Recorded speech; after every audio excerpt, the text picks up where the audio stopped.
มีแม่สีพันธุ์พร้อมครอบครัวแม่สีพันธุ์จิตตาลูครับผม12,000ครับผมขอบคุณครับคุณแม่แดงดอกกระล่อมคุณแม่แดงดอกกระล่อมพัฒนานะครับส่วนโอนมา1,500รวมเจ้าครับ1,500นะครับเจ้าแล้วผมก็บุญมี100 บาทนะครับโอ้ไปรวมอย่างท่านออกก็คือมัน1,500นี่ไอ้หน่อยก็บอกไปเลยว่ามันรวมกับพ่อบุญมีกับ1,000แม่ของกมลครับเสยกลางครับ2,000ครับผม2,000นี่รวมเขาไอ้เรื่อง200ในเจ้ากล้ายอดแล้วก็กล้าอาหารแล้วก็กล้าของหวานแต่เปิ้นบอกก็หมายว่าของหวานถ้ามีคนทับไปแล้วเนี่ยก็คือเอาทบยอดไปเลยเนาะก็ต้องขอบคุณพี่สาวกรกมลเนี่ยเจ้าครับส่วนรายต่อไปเนาะครับแม่กาญจนาโพธิยะเนี่ยเจ้าวันนี้โอนมาแล้วเจ้าครับ1,000 บาทนะครับเจ้าขอบคุณครับคุณแม่สุกแก้วคำอ้วนโอนมาแล้วครับ500 บาทเจ้าครับผมขอบคุณครับขอบคุณทุกท่านนะครับที่โอนนะเจ้าสำหรับเฮานี่ก็คนน้ำใหม่ก็หอให้หน่วยนี่คือแน่นอนชัวร์แล้วเนาะ1,500คนละ1,500ไม่ใช่1,500นะคนละ1,500เจ้าอีกเป็นเลยครับเชื่อว่า2 คน1,500แจ้นะผมได้คนละ1,500เจ้าให้หน่วยก็เอาไว้ฮะแล้วก็คนน้ำใหม่ก็เอาไว้เนี่ยเพราะว่าจะเอาไว้มัดจำค่าอาหารได้เหมาเพิ่นไปแล้วเนาะครับถ้ามันบ่พอน้ำใหม่ก็จะเอาก็ตามตัวเก่าออกไปก่อนแล้วก็ไปเคลียร์กันที่พุทธที่วัดพุทธเนาะครับแล้วก็จะมีใครเห็นมามีอาจารย์นิพนธ์นะครับอาจารย์นิพนธ์เจ้าครับผม2,000แล้วเจ้าเนาะโอนมาเรียบร้อยแล้วเจ้าครับผมอยู่ที่เลขบัญชีกันเนาะ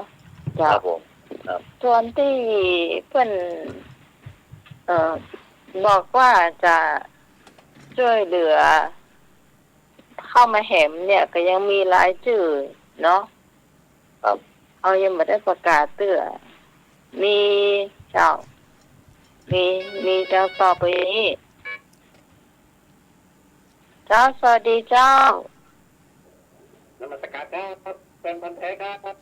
อันนี้อย่าเพิ่งโทรมาได้ก่อนอย่าเพิ่งโทรมาได้ก่อนเพราะว่าเพิ่นกำลังอู้กันอยู่ผมทำที่จะไปตัวครับนมัสการครับเดี๋ยวโทรมาผมกำเนาะครับเดี๋ยวตาเจเนอร์ตาเตือนนะเจ้าเพราะว่าการประชาสัมพันธ์เนี่ยอย่าเพิ่งโทรมาเนาะเพราะว่ากำลังอู้อยู่เนาะต่อไปที่มีรายชื่อต่อไปนี้เนาะที่เพิ่นหอมมาอันนี้เราจะรวบไปเลยเนาะว่าตึงค่าอาหารแล้วก็ตึงค่าอย่างก็ยอดด้วยเนาะยังเอาตั้งเหลือมากแล้วกันก็อายไม่น้อยหีบทองเจ้า1,500ในเจ้าท่านหนึ่งเจ้าแม่พี่ยุพินหอมมาลาหรือว่าพี่น้อยนานสารกลางอันนี้ก็1,500ยอดแล้วก็อาหารด้วยในเจ้าต่อไปเป็นไผ่หน้าเดียวก่อนพี่อาลีครับ พี่ป่นกะเดียวก่อนอัมไพ อัมภัยเรืองเดชเจ้า สมัครก็สมัคร 500นะเจ้า นั่นไปแล้วอะ เจ้า อะไรนะ เขาก็เอามาตั้งเหนือมากันแล้วกันเนาะเจ้า โปรโมชั่นอะ อืม แล้วต่อไปตั้ง ไม่เป็นไร ปาโบสารปีเจ้า เที่ยงคืนเหรอ ก็จะมีพี่ตองนะเจ้า เที่ยงคืนเข้าไป ครับ พี่ตอง เอาใจ ของศรีจันตูน500นะเจ้า พี่พรปลาเจ้านะเจ้า อันนี้ก็500นะเจ้าไอ้พงปลาซาง500นะเจ้าสามเณรเอารัก 1,000 ท่านสมัคร 1,000นะเจ้า ต่อไปจะเป็นพิสาอารีต้นเปา500นะเจ้าแล้วก็มีปัสสุรีเรือนใจ อันนี้จึงกล้ากับข้าวกล้ายอด 1,500นะเจ้า อันนี้เพิ่นยังมีน้ำใจที่จะเอาทำอย่างก็เดี๋ยวก่อนพอเปี้ยมาเห็น100 ชุดนะเจ้า ครับ แล้วก็ยังเปิ้นยังจะบอกว่าจะต้องหัวเนอะเรื่องถ้วยจานเนี่ยเปิ้นจะจัดการให้เรียบร้อยนะเจ้า ครับ นี่ต้องขอบคุณนักๆเลยสำหรับน้ำจิตน้ำใจของพี่สาวสุรีน่าจะเป็นปีของบรรยาของป้าเลยเพิ่นจะจ่าป้าใส่ตลอดนะปลีนะ เอาทับนี้ไว้นี่ จริงๆเพิ่นกำลังอายุ60อยู่เนาะเจ้า ลงทางนี้ ทำกับข้าวเก่งเนอะเนาะทำกับข้าวเก่ง ส่วนท่านอื่นๆเนี่ยไผจะหอมมาแหมมีแม่บัวลอยเนาะเป็นก่อน ครับ แม่บัวลอย100นะเจ้า ครับผม เจ้า100 บาทนะเจ้าใครจะหอมก็หอมได้นะเจ้าหอมเท่าใดก็ได้เจ้ากล่องละ20 บาทจะหอมเท่าใดก็ได้เนาะมีน้อยก็หอมน้อยมีมากก็หอมนะเนาะเจ้า ครับ ส่วนกับข้าวเนี่ยเขาที่เขาเหมาไปแล้วก็คือลาบไก่เจ้ากับลาบปลา5,000เจ้าอันนี้สตังค์ก็อยู่ที่น้องใหม่ที่มาจำเปิ้นนะเจ้าแล้วข้าวนึ่งอาจารย์นิพนธ์ทับไปนะเจ้า30 โล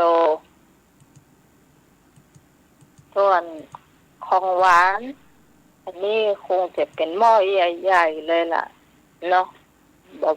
ว่าคือไผ่ที่ฮับนะเจ้า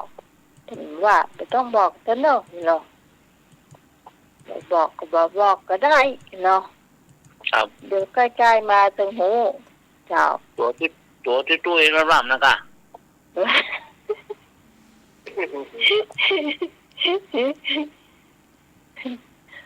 แล้วชื่อไผ่ตกหล่นห้องนี้ไม่ตกเนาะ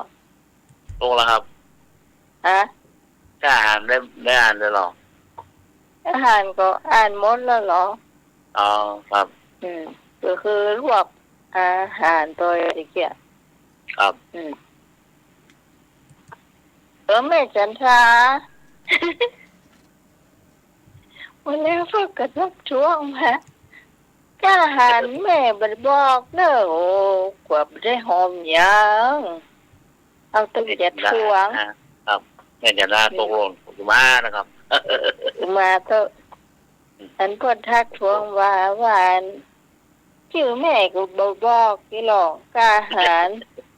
ตกลง ตกหล่นตัวสวยตบลองได้หอมแหน่เจ้า กันทาน้อยเนาะน้อยทองแม่สุรีดอกวังกำมลสมัยนุ่ยยุพินหอมมะลาเนาะโอ้คุณกุศลสร้างเถอะครับจึงหนีมาไหน ตอนส่วนหนึ่งก็อยู่ที่อาจารย์ออยเนี่ยเจ้า ครับ รายชื่อเนาะจะบอกว่าเปิ้นโอนมากี่ท่านแล้วเนาะ ครับ คือรายชื่อจะอยู่ที่อาจารย์ออย ส่วนตัวเงินเนี่ยจะเข้าบัญชีของอาจารย์วิศวะเนี่ยเจ้าเจ้า โอ้ เปิดมาได้เจ็บ อาจารย์หนึ่งเอาลากคำร้องโอ้โอ้แหน แล้วบอกไปแล้วรู้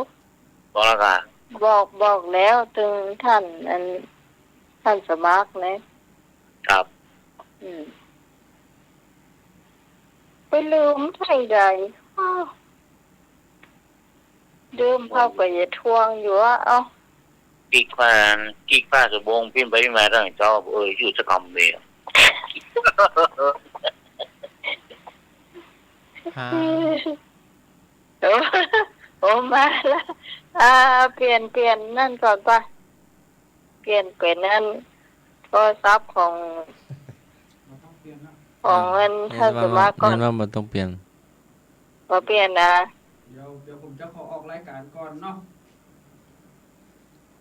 ก็ อ๋อ เปลี่ยน เจ้า จะได้เราไป เดี๋ยวใจโทรศัพท์ เปลี่ยน ผมไปก็ได้ ก็อาจารย์ก็สมัครไว้แล้วไง มันเป็นยัง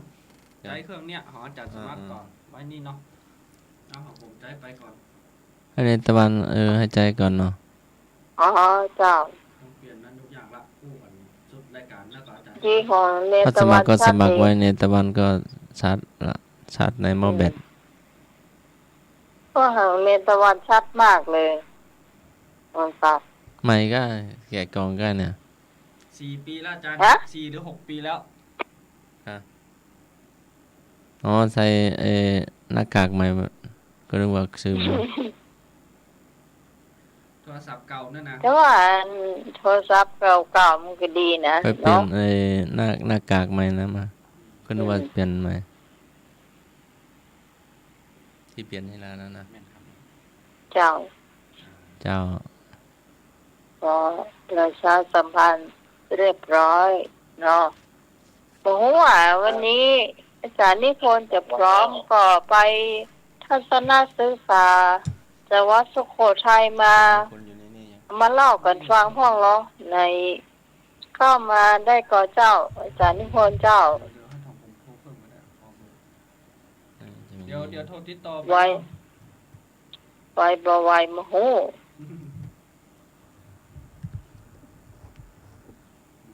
อาจารย์นิพนธ์พัทยาโน จะพิมพ์บอกไปนี่ก่อนเสียงมันจะเงียบครับเสียงจะเงียบอู้กันก่อนเลย ตา เนาะ ใกล้หมื่นเนาะ สถานีจะเงียบถ้ ตาบอกให้หมื่นนี่ตาก็จะสุก เดี๋ยวอาจารย์พิมพ์ครับ ไข่ดาวยามมองทายอย่างถ้าสมัครว่าให้กล้าเนี่ย ไอ้ เสียง มันกี่ฮอต วันนี้ก็ไปพุทธสถานมาเนาะฟังเทศ เพิ่มสาย ฟังเทศธรรมธรรมะรถด่วนขบวนพิเศษก็เคลื่อนย้ายไปที่วัด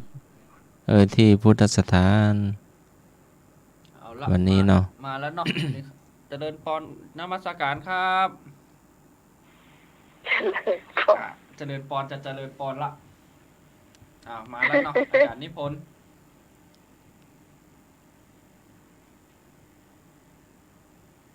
ได้ก่อนได้ยินเสียงก่อน ไม่ได้ยินอ่ะ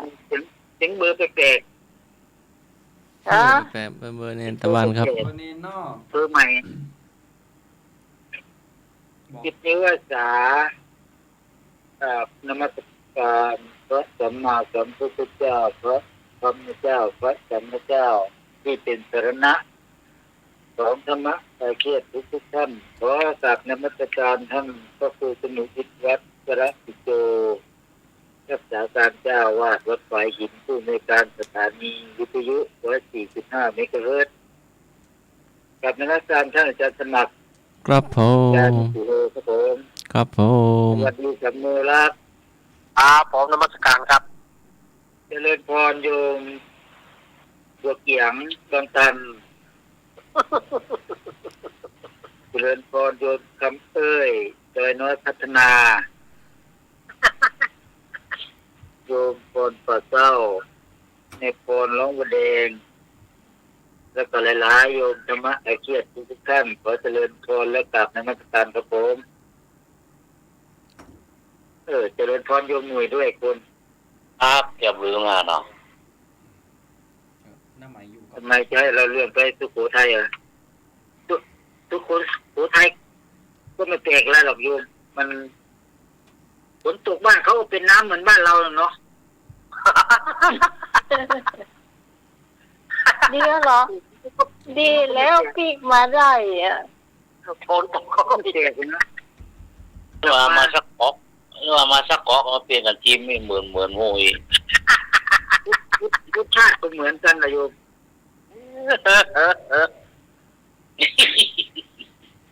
ห้องน้ำเขาก็สะอาดดียิ้มรอบได้ห้องห้องน้ำเขาก็มีชักโครกด้วยนะเนาะ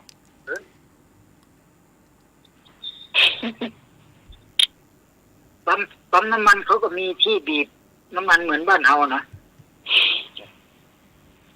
ลงไปเดินดูเขาบอกว่าดูเลยไปดูไอ้หัวฉีดน้ำมันมันเหมือนกันก่อนปรากฏว่าเหมือนกันจอนเจิญมีว่ะเดียวแค่มือแล้วก็พระที่สุโขทัยก็โกนหัวเหมือนกับพระที่บ้านเราเนี่ยโกนคิ้วด้วยนะบอกเพราะเนี่ยไปปีกอะปัญหาพุทธประวัติข้อที่1เดี๋ยวอาจารย์น้ำเรื่องไว้นะคำว่านิมิตโอภาสเนาะพระพุทธเจ้าทรงทำนิมิตโอภาสให้พระอานนท์ดูกี่ครั้งคือตอนที่พระพุทธเจ้าจะให้พระอานนท์อาราธนาให้พระพุทธเจ้าทรงมีพระชนชีพอยู่ยาวๆที่พระพุทธเจ้าบอกไม่ใช่บอกทำพุทธโอภาสทำนิมิตให้ดูจะถามว่ากี่ครั้งที่ทรงกระทำให้พระอานนท์ดูก่อนที่พระอะไรนะพญามารวัสสะวดีจะนิมนต์ท่านนิพพานแต่พระอานนท์นี่รู้อยู่แต่ถึงแต่จะลืมจะอะไรไม่รู้นะหรือจะเป็นเพราะว่ามารบังตาก็ไม่รู้แต่พระพุทธองค์ทรงทำนิมิตโอภาสให้พระอานนท์ดูกี่ครั้งขอไก่15ขอไข่16ขอควาย17งองู18พระพุทธเจ้าทรงทำนิมิตโอภาสให้พระอานนท์ดูกี่ครั้งขอไก่15ขอไข่16ขอควาย17งองู18ผมเอากอไก่ครับกอไก่15จริงๆแล้วที่น้องเคยเรียนมาเนี่ยมันมีแค่3แค่นั้นเองไม่ได้ถามว่าเคยเรียนถามว่ามีกี่ครั้งเจ้าจากพี่กรณ์เอากอไก่จ้ะเจ้าต่อไปนมัสการตุลุงนิพนธ์จ้ะตุลุงเสือจะลืมกลับมาเอาของเก่ามาด้วยไม่ใช่เอากุ้งเก่ามาด้วยเริ่มก่อนถ้าจะม่วนเนาะจ้านมัสการจ้าเริ่มก่อนอย่าลืมใส่กากบาทบนสระเอือด้วยนะ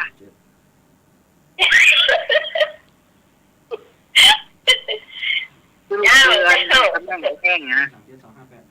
เกลือนี่มันเค็มหน่อยก็ไก่มี2คนแล้วไปพรเจ้ากราบพระอาจารย์ท่านพระครูสมุทรวิศวะวรากิจโยผู้บริการสถานีเจ้ากราบพระท่านสมัครเจ้าเจริญพรกราบพระอาจารย์นิพนธ์วัดพระธาตุดอยสะเก็ดเจ้าเจริญพรกราบพระเนรราชเจ้าที่ไม่พรพระต้องเตียนตะวันโดยนะเจ้าเจริญสวัสดีน้องใหม่เจ้า จ้าสวัสดีลุงหนุ่ยนะเจ้า ครับสวัสดีครับพรครับ วันนี้ฝนตกขนาดเลย ครับ จ้ะ จับปกปักอยู่ป้ามีปลาแลบอ่ะ จ้ะ เอากับโทรศัพท์นะครับได้หัวเจ้าแล้ววันนี้พี่พรก็ตอบข้อกอไก่นะเจ้า เจ้า ขอบคุณครับ มีสายมาแล้วสวัสดีครับ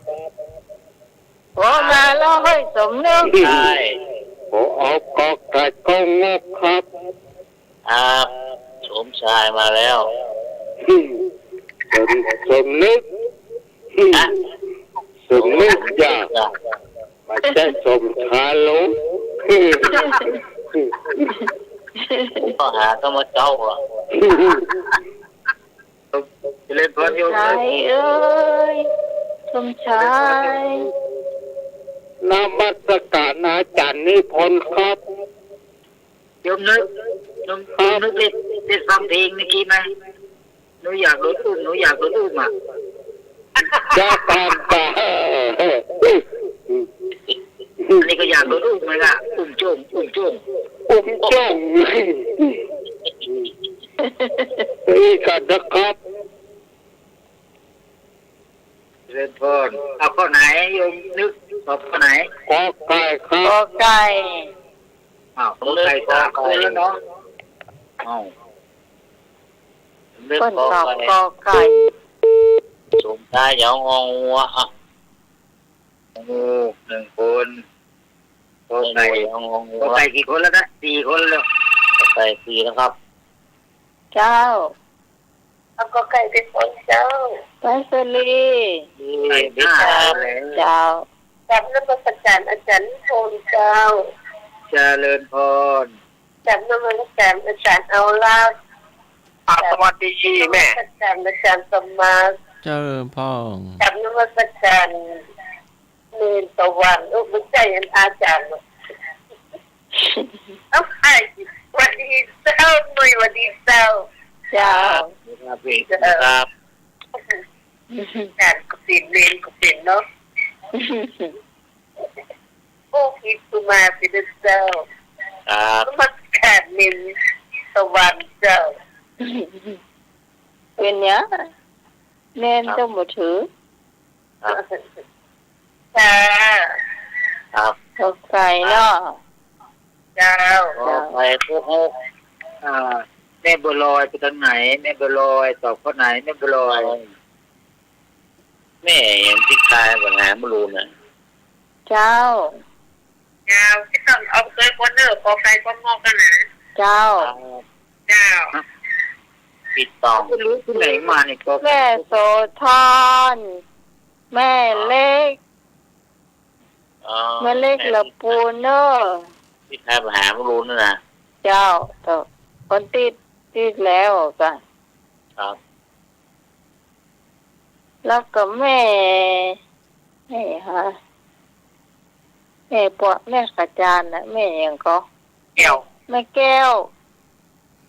แก้วยมพงปตาไปไงวันนี้นักเลยพวกนั้นเนาะฝนตกหรือเปล่าเนาะเสียงฟ้ากำลังมาทางแถวลำพูนนะครับที่ฮอว่าตกหนักขนาดไหนได้ยินเสียงมาแต่ไกลเลย อืม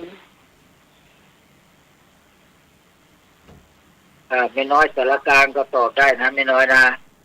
ครับกำลังรู้ไม่น้อยคือชื่อ ยุพินหอมดอกไม้เหรอครับหอมมาลาสิวเป็นผมก็ดอกไม้ครับมาลา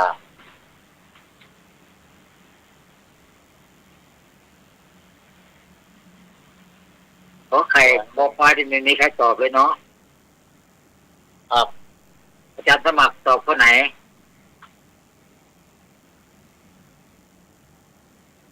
เนี่ยไปไหนห้ามหม้อ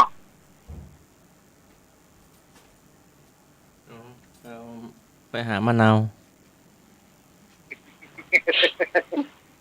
ถามแค่นี้ทำไมต้องเกาหัวด้วย ไปหามะนาวถ้าสมัครเอาสุโขทัย อ่า อ่า ก็พระอาจารย์อยู่สุโขทัยไปจ้ะกะ เอาสุโขทัย พระอาจารย์นิพนธ์อยู่ไปสุโขทัยอยู่สุโขทัยอยู่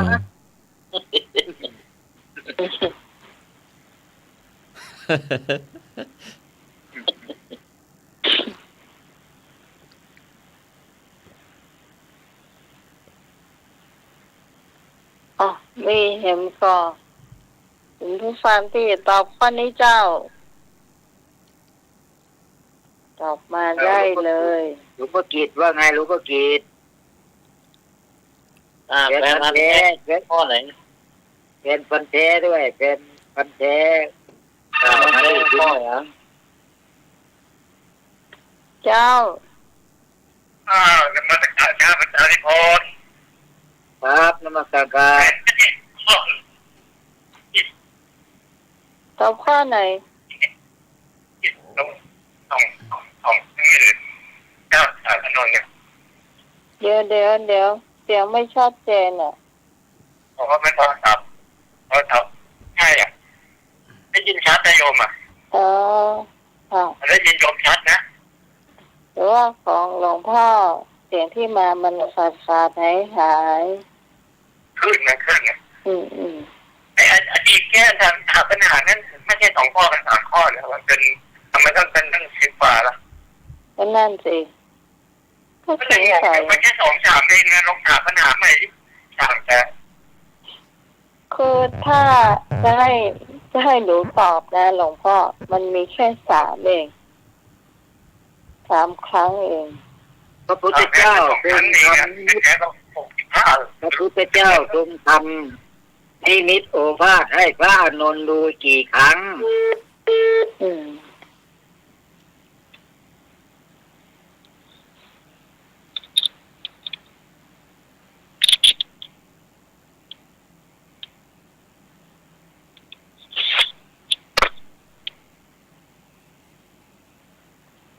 อ้าว เฉลย เลยเนาะ ครับ พระพุทธเจ้าทรงทำนิมิตโอภาสที่กรุงราชคฤห์10 ครั้ง ที่เมืองไผ่สาลี16 ครั้ง โอ้ ขอไก่15ขอไก่16ขอควาย17งองู18คำตอบที่ถูกต้องก็คือขอไข่16 ครั้งเจ้ามือกินเรียบ โอ้ให้บรรยายไหมว่าที่กรุงราชคฤห์ที่ไหนบ้างอีก6 ครั้งที่ไผ่สาลีที่ไหนบ้างไม่ต้องอธิบายแล้วเนาะ มันต้องมันยาว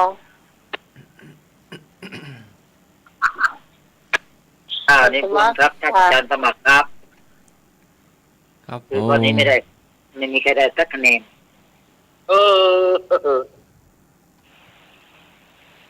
เศรษฐีบิดาภาของพายาสาออกเดินติดตามหาพายาสะให้กลับบ้านเหตุไฉนเมื่อพบแล้วจึงไม่ได้กลับไปตามความประสงค์เดิม ถามต่ออีกว่าพายาสะมีมารดาบิดาภูมิลำเนาเดิมทะเบียนบ้านอยู่ที่ไหนออกบวชเพราะเหตุไร มี2 คำถามเนอะ โอ้ ถามใหม่เหรอ เศรษฐีบิดาของพยาศาออกติดตามหาพยาศาให้กลับบ้าน แต่เหตุไฉนเมื่อพบแล้ว จึงไม่ได้กลับไปตามความประสงค์เดิมคำถามข้อที่2พยาศามีมารดาบิดาตั้งภูมิลำเนาเดิม อยู่ที่ไหนทะเบียนบ้านอยู่ที่ไหนออกบวชเพราะเหตุไร ก็เปรียบกันนี่เขาถามปัญหาข้อเดียวนี่ถามด้วย2 ข้อ ก็เคยทำพายาศาสตร์หลายปีแล้ว ก็เลยคิดว่าเก่งแล้ว พายาศาเจอพ่อแม่เจอแล้ว เจอรองเท้าอย่างแล้วเนาะแต่ว่าเปิ่นบ่ได้ปีกไปเนี่ยคือพระพุทธเจ้าเนี่ยบางหูบางตาไว้ค่ะเมื่อเจอลูกเต๋อก็แสดงธรรมให้ลูกเพิ่นฟังอยู่นะเนาะ สมัยก่อนมีบ้านเลขที่วะ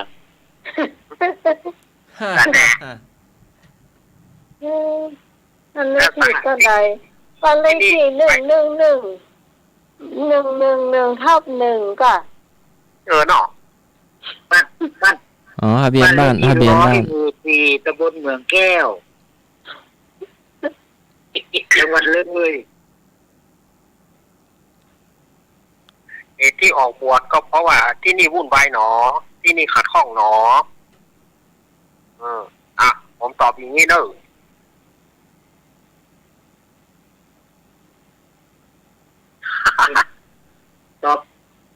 ตอบเห็นแต่รองเท้าไม่เห็นตัว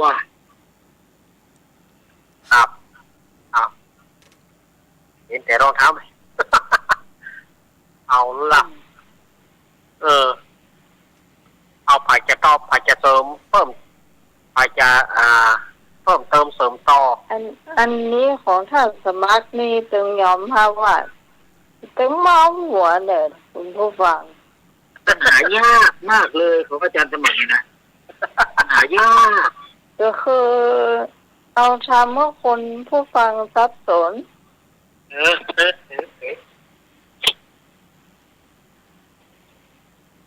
จะเอาคำถามมาเป็นคำตอบเอาคำตอบมาเป็นคำถามก็มีอีกอันนี้ถาม2ข้อทัดกันเนี่ยมันเลขที่สมัยพุทธกาลมันมีบ้านเลขที่อยู่โอ้ยก็ถือว่า111/1เว้ยสมัยนี้ก็มีบ้านเลขที่100หมู่4ตำบลเมืองแก้วถนนอันนี้มี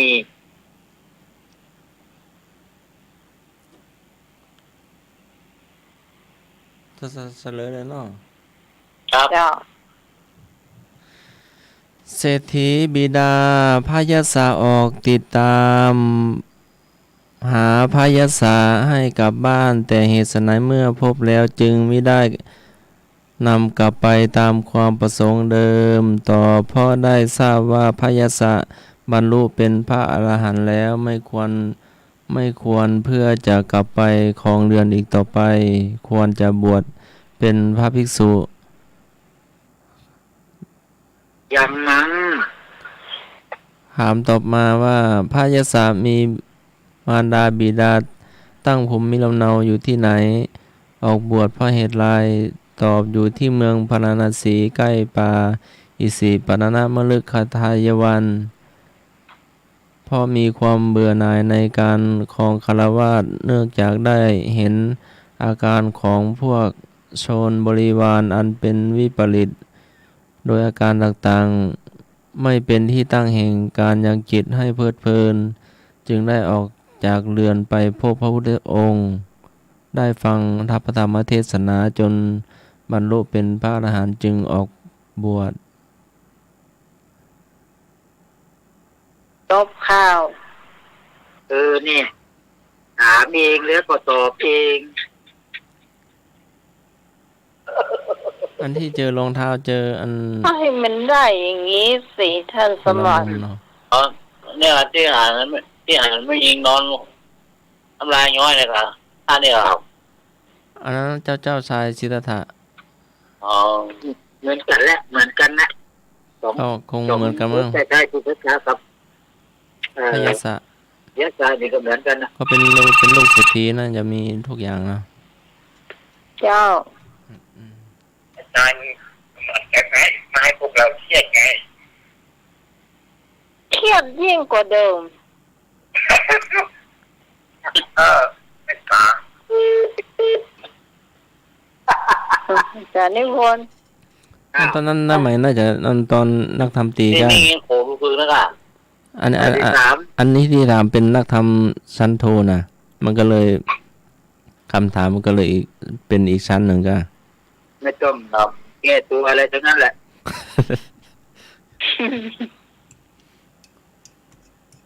ในวันที่พระพุทธเจ้าทรงสังขารนั้นตรงกับวันเพ็ญเดือน3หมายความว่าวันเพ็ญเดือน6พระพุทธองค์จักปรินิพพานเมื่อพระองค์ทรงอายุสังขารเสร็จทันใดนั้นก็เกิดเหตุมหัศจรรย์เป็นดินไหวเสียงดังอึกระทึกกึกก้องทั่วปฐพี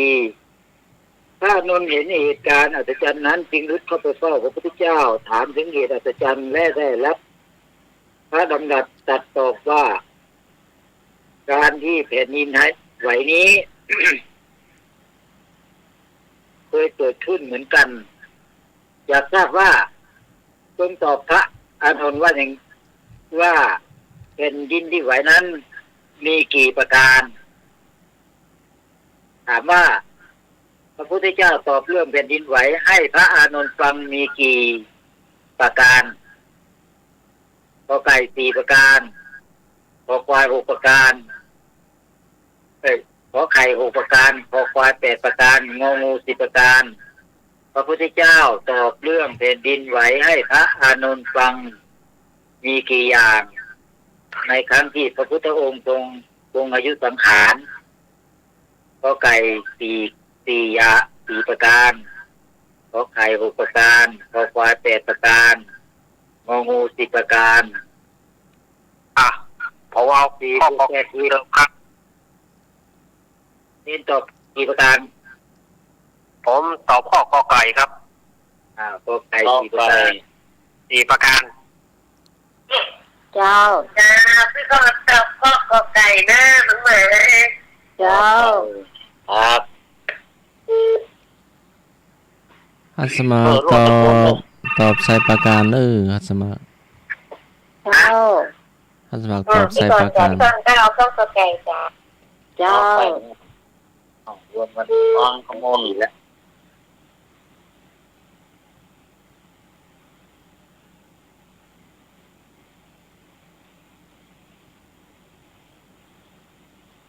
ตอบคำถามก็ง่ายนักคำตีไม่เหมือนนักคำโทของอาจารย์สมัครเลยยาก แต่ก็หารองเท้าพยาศาสตร์ยังไม่เจอเนาะนักธรรมโทอ่ะนั่นน่าจะมีอยู่ที่นักธรรมตีของน้าใหม่อ่ะ อยู่ที่อันที่ รองเท้าพยาศาสตร์หาในนี้ไม่เจอนักธรรมโทนะ เจ้า น้องเหมย เจ้า เอาข้อกอไก่เจ้า เข้าไปจะเปิ้นเนาะ ใช่ครับเนาะ เจ้า ลูกหนุ่ยเอารองเท้าพยาศาสตร์ไปครับ ก็ว่านะหามาเจอนะ รวม38ได้อ่ะ เป็นหน่วยข้อไหนครับเป็นหน่วย ครับ เอาข้อไหน ผมขอไข่ครับผม ข้อไก่ ครับ เอาตามเขาเนาะ ขอไข่โกงก โยมเลิกข้อไหนโยมเลิก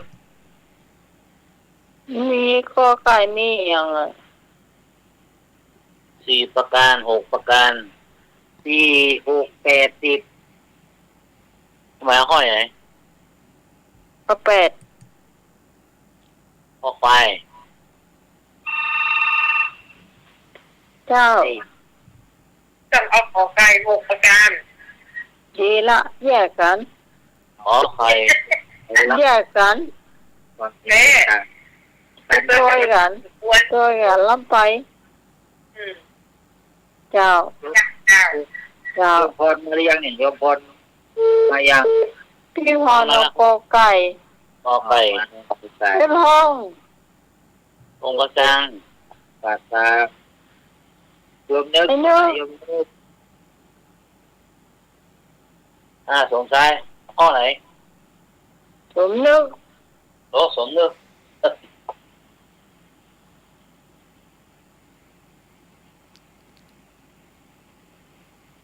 โยมหมายคอควายเนาะ ครับ เหลืององูข้อเดียวที่ งองูยังว่างเนอะ โอ้ยังว่างเลย ที่ต้องขอไข่ ตรงกรกมลน่ะ ขอไก่ ขอไก่ครับผม สมศรีเนี่ยบัวลอยไปทางไหนหมดนี่ฝนตกเมื่อวานเนี่ยสงสัยน้ำท่วมหรือบ้าง ครับ โอ้แม่บัวลอยสงสัยอยู่ใกล้เห็นไหมนะลอยไปกับน้ำปิงแล้วก็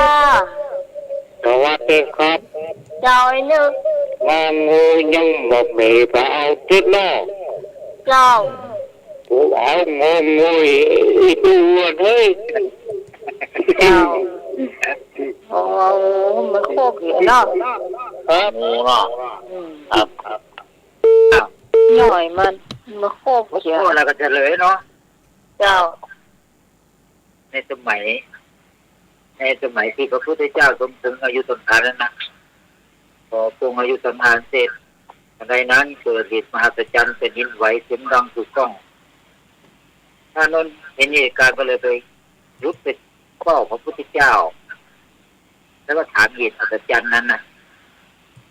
พระพุทธเจ้าก็ตอบว่าการเกิดเป็นดินไหวด้วยประการชนิดนั้นมีอยู่เหตุอยู่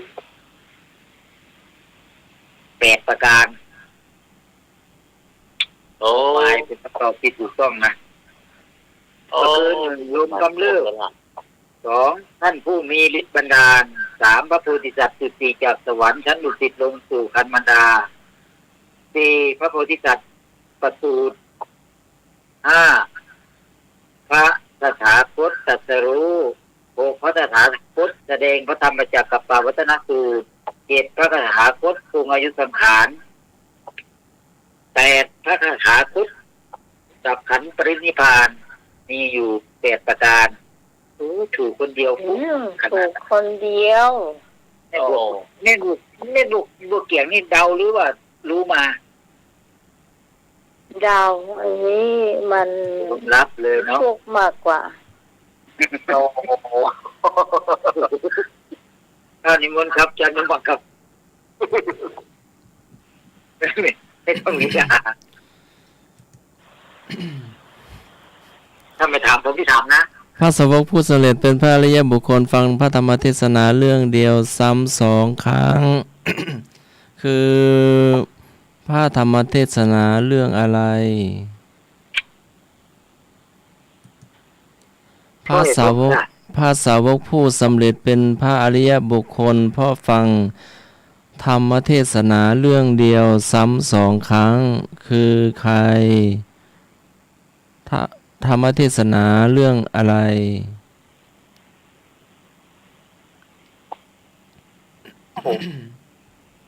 เอาจะตอบอย่างไรเนี่ย ใบให้ก็ได้ที่ถามมาตะเกียบอันตุลุงพระองค์เดียวกันเนาะ ตุลุงพระ ตุลุงพระองค์เดียวกันที่ถามไปคำถามตะกี้ พยาศาสตร์กุลบุตรพยาศาสตร์กุลบุตร ครับผมแม่นละ ฟังอนุบุพิกถาอันนี้ผมตอบอย่างนี้นะครับผมตอบว่าฮะ แม่นแล้วแม่นแล้ว ข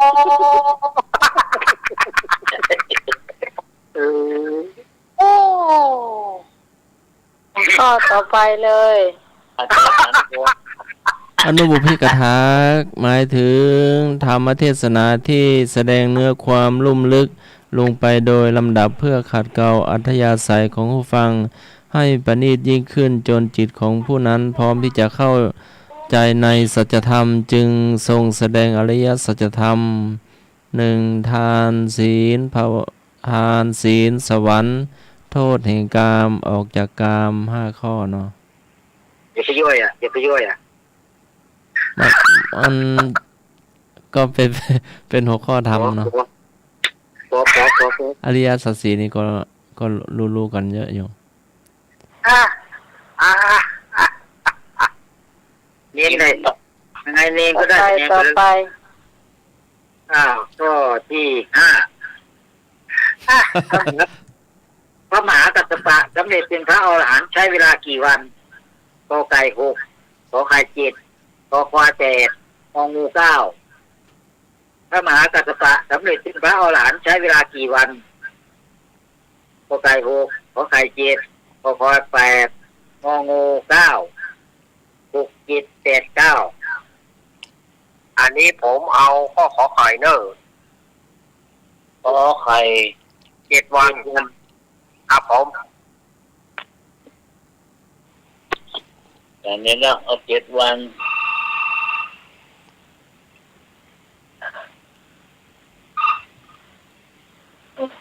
จ้าพี่กรณ์จะเอาข้อสอบไข่เลย เจ้า ขอไข่ ผิดทำผิดแต่งกันผิดก็ผิดด้วยกันนะเนอะอันจันรักเนี่ย ครับ เดินตามพระหาไม่กัดเดินตามเนนไม่รู้อะไรเด้อ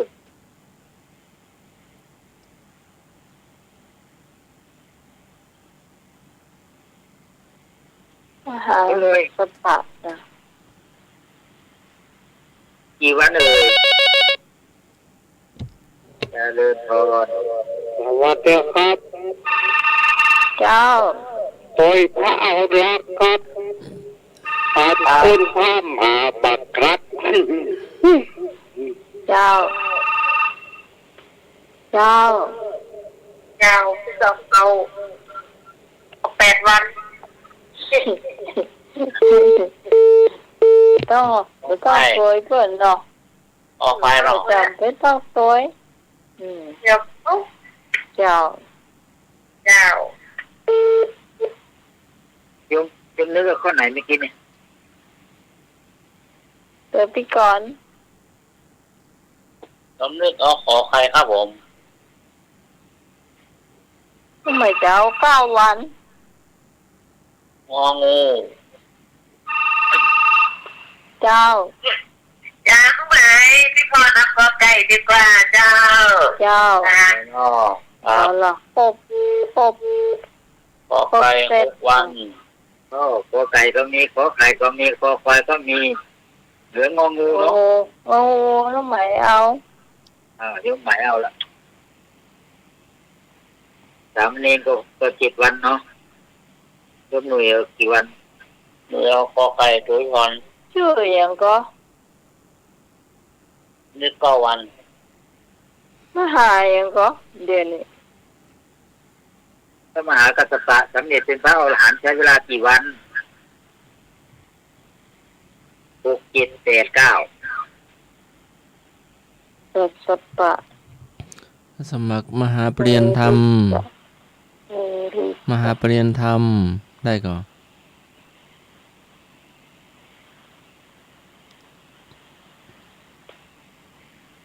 ไอ้หยังอาจารย์สมัคร มหาปรริญญาธรรมฮัสมัครตอบ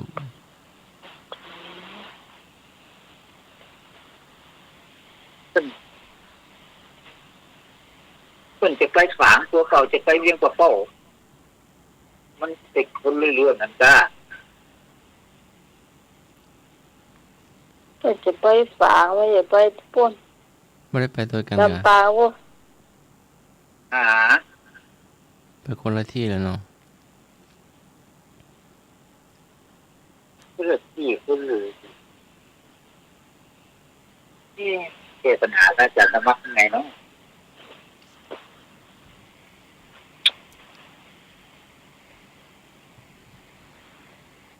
ครบทุกข้อแล้วนี่ครบทุกคน เจ้า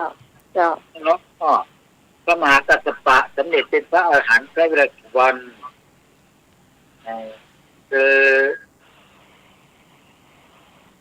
หลังจากที่อุปสมบท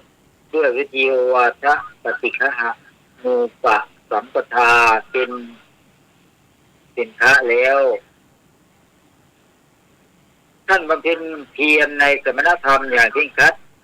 ในวันที่8ก็บรรลุธรรมสำเร็จเป็นพระอรหันต์ได้รับยกย่องจากพระพุทธเจ้าว่าเป็นเลิศทางยินดีในสุดงพระคุณ8 วันครับเป็นคำตอบที่ถูกต้อง ต้องพี่ต้อง ที่ต้อง ยกทุกต้องเดาถูกคนเดียว ครับ โอ้โห จนว่าแยกกัน อย่างก็ แยกกัน ได้ก็ได้คนเดียว เดี๋ยวจะเวลาหน่อยนึง อันนี้มูล แยกกันหรอรวมกันเราแยกกันเรารอด เจ้า แต่มาถ้าเครียดนี่แยกกันแล้วรอด ครับ รวมหมู่ใต้หมู่ เสาร์อาทิตย์ก็มารวมกันเหตุเรื่อง ครับ วันธรรมดาต่างคนต่างอยู่วันนั้นปีก็บ่ค่อยสบายลาเจ้าลาล็อก คนถามหาเจ้าอย่าง 2 ทุ่มปลายรับกินยาแล้วก็หลับ คนถามหา ตื่น เจ้า นั่นตื่นห้ามกรรมเขานึกว่ามันเด็กบ่4 ทุ่มปลายไม่จะโทรหาเนนโทรไปได้ก็4 ทุ่มปลาย ปัญหาก็ที่หก มาโฮกแล้วแทบไม่ได้แล้วดูเวลาให้กัน ว่าล่ะ ไม่ได้แล้วเจ้า จะเป็นเวลาของสามเณรเอารากแล้ว ไปก็ได้เพื่อทุกคนมีความหวังอย่ายั้งหยุด ต้องมีจุดให้สมหวังดังมาดหมาย หวังไว้เกิดหวังยั่งยืนไม่คืนกายปราดทั้งหลายได้สมหวังด้วยตั้งใจโลกเหล่านี้มีศีลธรรมประจำอยู่คนไม่รู้ก็ไม่รู้อยู่ที่ไหนแต่คนรู้ก็ย่อมรู้อยู่ที่ใจหาแว่นใจใส่ส่องดูจะรู้ดีมีวิชาหากไม่มีดีกำกับ จะตกอับไร้ราคาขาดเสียสีแต่แกงขาดเกลืออีกชูรสก็หมดดีเค็มไม่มีรสก็จืดไปเลยกราบนมัสการท่านผู้ในการสถานีนมัสการท่านอาจารย์สมัครสวัสดีตำเนียรักเจริญพรโยมพิสมัยและก็ธรรมะตะเกียรทุกท่านอายุวันโนสุขังพลังขอเจริญพรจากธรรมะครับ สาธุสาธุ สาธุ ต่อไปเป็นสามเณรเอารักเป็นเยือนนัน ครับ ขอบคุณโยมปีพิสมัยได้เวลามาเนาะสถานญาติโยมวันนี้เขาก็ปรับปลื้มปิติยินดีที่เขาได้ทำบุญกันมาบุญใดสถานญาติโยมทำแล้วก็ขอให้สมความมุ่งมั่นปรารถนาของญาติโยมเนอะวันนี้บางที่เปิ้นก็มีศาลาบางที่เปิ้นก็มีตานสังบางที่เปิ้นก็มีตาน นึกถึงอันฉลากแม่สีพันบนหวานจะไปลืมจ้อยแม่ฟังจริงๆมันจะจ้อยนะแม่เนอะมันที่มันแค่กำจ้อยมันเป็นกำข้าวบดเดียวกำข้าวของต้นลุงทองพอดีพี่เพิ่นฟังเพิ่นบอกเคยได้ยิน อ๋อ เพิ่นบอกว่าเอาก็ไปอู้เพิ่นฟังบอกว่าไอ้ยังก็คำเนี่ยก่อนเนี่ยเดี๋ยวก่อนเป็นอาจารย์ปุ๋ย เดี๋ยวคำไหนเดี๋ยวก่อนดีใจเปิ้นได้ตาลกล้วยให้ขอตาลโดยสักกล้วยขี้เปีย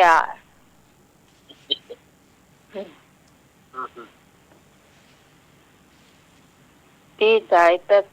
ที่เปิ้นตาลกล้วยให้ขอตาลโดยสักกล้วยขี้เปีย มันเป็นกรรมบักเก่าเนาะ มันเป็นกรรมฆ่าออกอะฮะข่าวเวิร์ดเดียว กรรมบักเก่าโบราณ ค่ะ นี่ก็ มี คณะญาติโยมนะ วันนี้ได้ทำบุญที่ไหนเนาะ โอ้แต่ไปพ่อสลักย้อมพ่องละปูนแต่ว่าละปูน ครับ แต่ก็ต้องเปียกหน่อยเนอะวันนี้นะเพราะว่าฝนตกตลอดเวลาเนาะวันนี้ เอาละศรัทธาญาติโยมวันนั้นอาตมาภาพได้สัญญากับศรัทธาญาติโยมเอาโทรศัพท์มาแกเอาแม่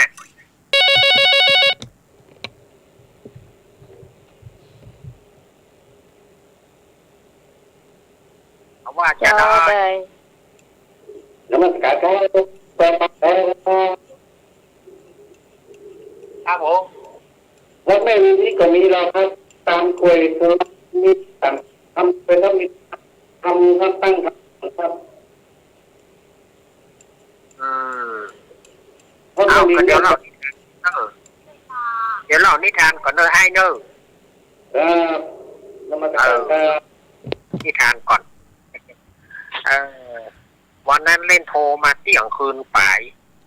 เขาก็นึกว่าฝ่ายมีอย่างโอ้เปิดก็โทรมาขอบคุณว่าไอ้กี่โมงไรเนาะ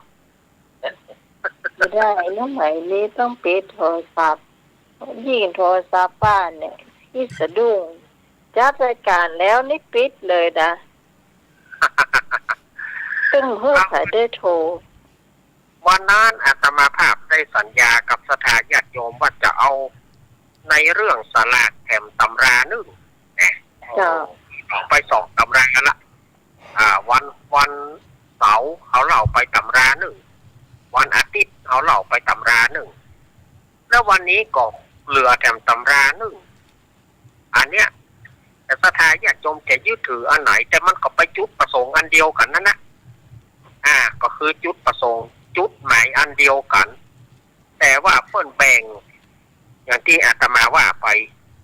ศิษย์ต่างครูอาจารย์ต่างวัดมันจะว่าบ่เหมือนกัน อย่างเรื่องนี้อาตมาก็มีแถมตำราหนึ่งอันนี้เป็นตำราของผู้รจนานั่นน่ะเพิ่นก็บ่ได้บอกแต่เป็นตำราของญาณสัมปันโนหรือว่าท่านมหาทวีเขื่อนเกี้ยวถ้าอู้ถึงท่านมหาทวีเขื่อนเกี้ยวเนี่ยหลายท่านก็คงรู้จักว่าเป็นนักที่เขียนสวดมนต์เขียนหนังสือประเพณีล้านนาเขียนหนังสือกู้มือคนนอนวัดส่วนมากจะเป็นตำราของยาเพิ่นถ้าตอนที่เพิ่นเป็นตู้นั้นเพิ่นใจจื่อว่าเพิ่นเป็นตู้เจ้าเพิ่นเป็นมหาเนาะเขาบอกว่ายานะสัมปันโนภิกขุพอเปิ้นออกไปเป็นเจ้าบ้านก็บอกว่าเป็นฉบับของมหาทวีเขื่อนเกี้ยวอันนี้เปิ้นก็ว่ามาแถมตำราหนึ่งเกี่ยวกับสลักกะพัดเปิ้นได้เล่ามาถึงละอ่อนเลี้ยงควายนี่นะพ่อนานมหาทวีเขื่อนเกี้ยวนี่เปิ้นได้ว่าละอ่อนเลี้ยงควายอันนี้แถมตำราสลักเปิ้นเขียนในบทเวนตาลของป่ออาจารย์เปิ้นจะเวนตาลเรื่องนี้มาว่าในสมัยจากสมัยก่อนพุทธกาลหรือว่าจะสมัยไหนอันนี้เปิ้นก็บ่แจ้งไหมแต่เปิ้นบอกว่าในครั้งหนึ่งมีละอ่อนเลี้ยงควายประมาณ7 คนละอ่อนเลี้ยงควาย7 คนก็ไฟเลี้ยงควายห่อเข้าไปตัวพอถึงหมอกตะวันเที่ยงสมัยก่อนพอเอาตะวันลูกไม่ใช่พอเอานาฬิกาตะวันตั้งหัวก็ไปว่าเติงตอนละตะวันตั้งหัวละเติงตอนละละอ่อนเลี้ยงควายทั้งหลายก็จะปากันมากินข้าวร่วมกันในฟื้นต้นไม้ในขณะที่เลี้ยงควายก็ขณะที่นั่งกินข้าวกับพ่อควายไปตัวเพราะว่าปล่อยควายหรอกมาได้ติดเบ็ดติดเหี้ยวมันมาได้จดหลักมันมีวันหนึ่งก็มีพระธุดงค์7 องค์ละอ่อน7 คนต่อพระธุดงค์7 องค์ พระธุดงค์เนี่ยลูกที่ไหนมาก็บอกว่ามา7 องค์ในจำนวนองค์นั้นมีพระมหาเถระองค์อายุนักมีตุเจ้าเท่ารูปหนึ่งเป็นประธานเรียกว่าเป็นหัวหน้าใหญ่อีเตเดินธุดงค์จะกันพอดีช่วงนั้นมันใกล้จะเพลละใกล้จะ11 โมงเอาตุเจ้าทั้งหลายกับมานั่งในศาลาเป็นศาลาหิมตางเนอะศาลาหิมตางที่พักละอ่อนหมู่นั่นมาหันเข้าใส่โอ้ตุเจ้ามาบอกเฮ้ยนี่นะอู้กันตามปั้นเฮานี่นะโอ้ตุเจ้ามาบอกเฮ้ยฮัจจตานเนี่ยในภาษาของละอ่อนเนาะฮัจจตานที่ตุลุงเท่านี่อายุเปิ้นนักจะได้บุญนักเนี่ยกะละอ่อนก็ว่ากับไปอันโอ้ยิงประธานคนเดียวได้จะได้ฮักไก่ตานกะเปิ้นเท่าละอายุเปิ้นนักฮักไก่ได้บุญนักเหมือนกันเราเอาประมาณละอ่อน7 คนนี่นะก็ตกลงกันมาได้คนใดก็จะเอาไปตานที่ตุเจ้าเท่าคนใดก็จะเอาไปตานที่ตุเจ้าเท่าแล้วก็ห่อเข้าเนี่ยก็จำกัดจำนวน7 ห่อท่านตุเจ้าอาวุโสหรือว่าตุเจ้าผู้มีอายุท่านนั้นเพื่อก็มาคือบอกโอ้ก็ละอ่อนจะเอามาตานที่เฮาอย่าหมดก็แล้วแถม6 ลูก6 ตนเพิ่นจะไปได้กินจะได้ก็บอกคือละอ่อนหมู่นั้นว่าบ่ต้องตานที่ตุลุงบ่ต้องจำแนกตานที่ตุลุงตนเดียวตานแก่ตุเจ้าของผมพ่อจิ้นปิ้งตีนใหญ่ๆว่าเข้าไปผมปลาพ่วงตัวหนึ่งปลาพ่วงอันนี้เป็นปลาหลีมเนอะของก็เพราะอันนี้ปลาชะโดเนอะผมห่อปลาทูทอดหัวมีแค่ขี้เต่าก็จะตานนั่นนะละอ่อนก็บ่ตกลงจะเอาตานที่ตุเจ้าเท่าตุเจ้าพระเถระรูปนั้นก็เลยบอกว่าเอาไว้เอาอย่างนี้ดีกว่าละอ่อนไปหากาบไม้มาไปหากาบไม้มาแล้วเขียนเส้นลงไปแล้วคือตานแก่ตุเจ้าไม่จำกัดสงฆ์จำกัดสงฆ์เพื่อเขียนเส้นใหญ่เส้นน้อยเขียนไผ่ได้ไม้แงวก็ได้อันเส้นได้ห่อใหญ่ไปไผ่ได้เส้นน้อยก็ได้ห่อน้อยไปเอาอย่างนี้ดีกว่าจะยุติธรรมแล้วเปิ้นก็มีการลวดอุปโลกเปิ้นก็มีการตุเจ้านะตุเจ้าเปิ้นก็เลยลวดอุปโลกการอุปโลกอาจารย์สมัครเนาะเพิ่นมีการอุปโลกนะก่อนเพิ่นมีสลักพัดนี่อายังปัทมะภาโคสร้างคาเทระสาปาปุนันติอาวาเสสาภาคาเสสานังภิกขุนังสมเนรานังอุปาสกานังปาปุนันติยะธาสุขังปริปุญจันตุก็คือส่วนหนึ่งเพื่อแก่มหาเถระชั้นผู้ใหญ่ส่วนหนึ่งของตุเจ้าทั่วไปส่วนหนึ่งสามเณรส่วนหนึ่งอุบาสกอุบาสิกานอกเหลือจากนั้นมดแมงเอาไปกินหรือว่าสัตว์สิ่งเอาไปกินก็บาปเป็นบาปเพราะว่าเปิ้นอุปโลกเปิ้นจำแนกแจกแจงไว้แล้วกันเดียววันนี้อาตมาภาพหลังจากเล่านิทานแล้วอาตมาภาพจะตอบปัญหาของญาติโยมถามกันนักถามกันนะเรื่องสลากนี้ก็เดี๋ยวอาตมาจะลวดตอบเนี่ยเนอะเพราะว่าเปิ้นบอกว่าเปิ้นจะท่าฟังเมื่อคืน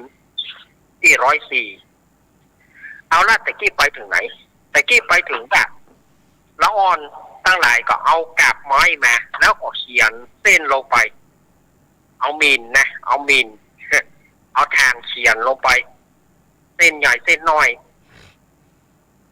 ก็บอกว่าทุกเจ้า7 ตนก็ไปจกก็ได้กันเลี้ยงลำดับไปนั่นก็คือเส้นใหญ่บางทีก็พระเถระได้เส้นน้อยตุเจ้าทั่วไปได้ห่อใหญ่ ก็ถือว่าเป็นการจับฉลากการชิงโชคจับฉลากกันอันนี้คือตำนานแห่งการสลากพัดแถมนัยยะหนึ่งอันนี้ของพ่อมหาทวีเขื่อนเกี้ยวหรือว่ายานะสัมปันโนภิกขุหรือว่าท่านมหาทวีเขื่อนเกี้ยวเนาะ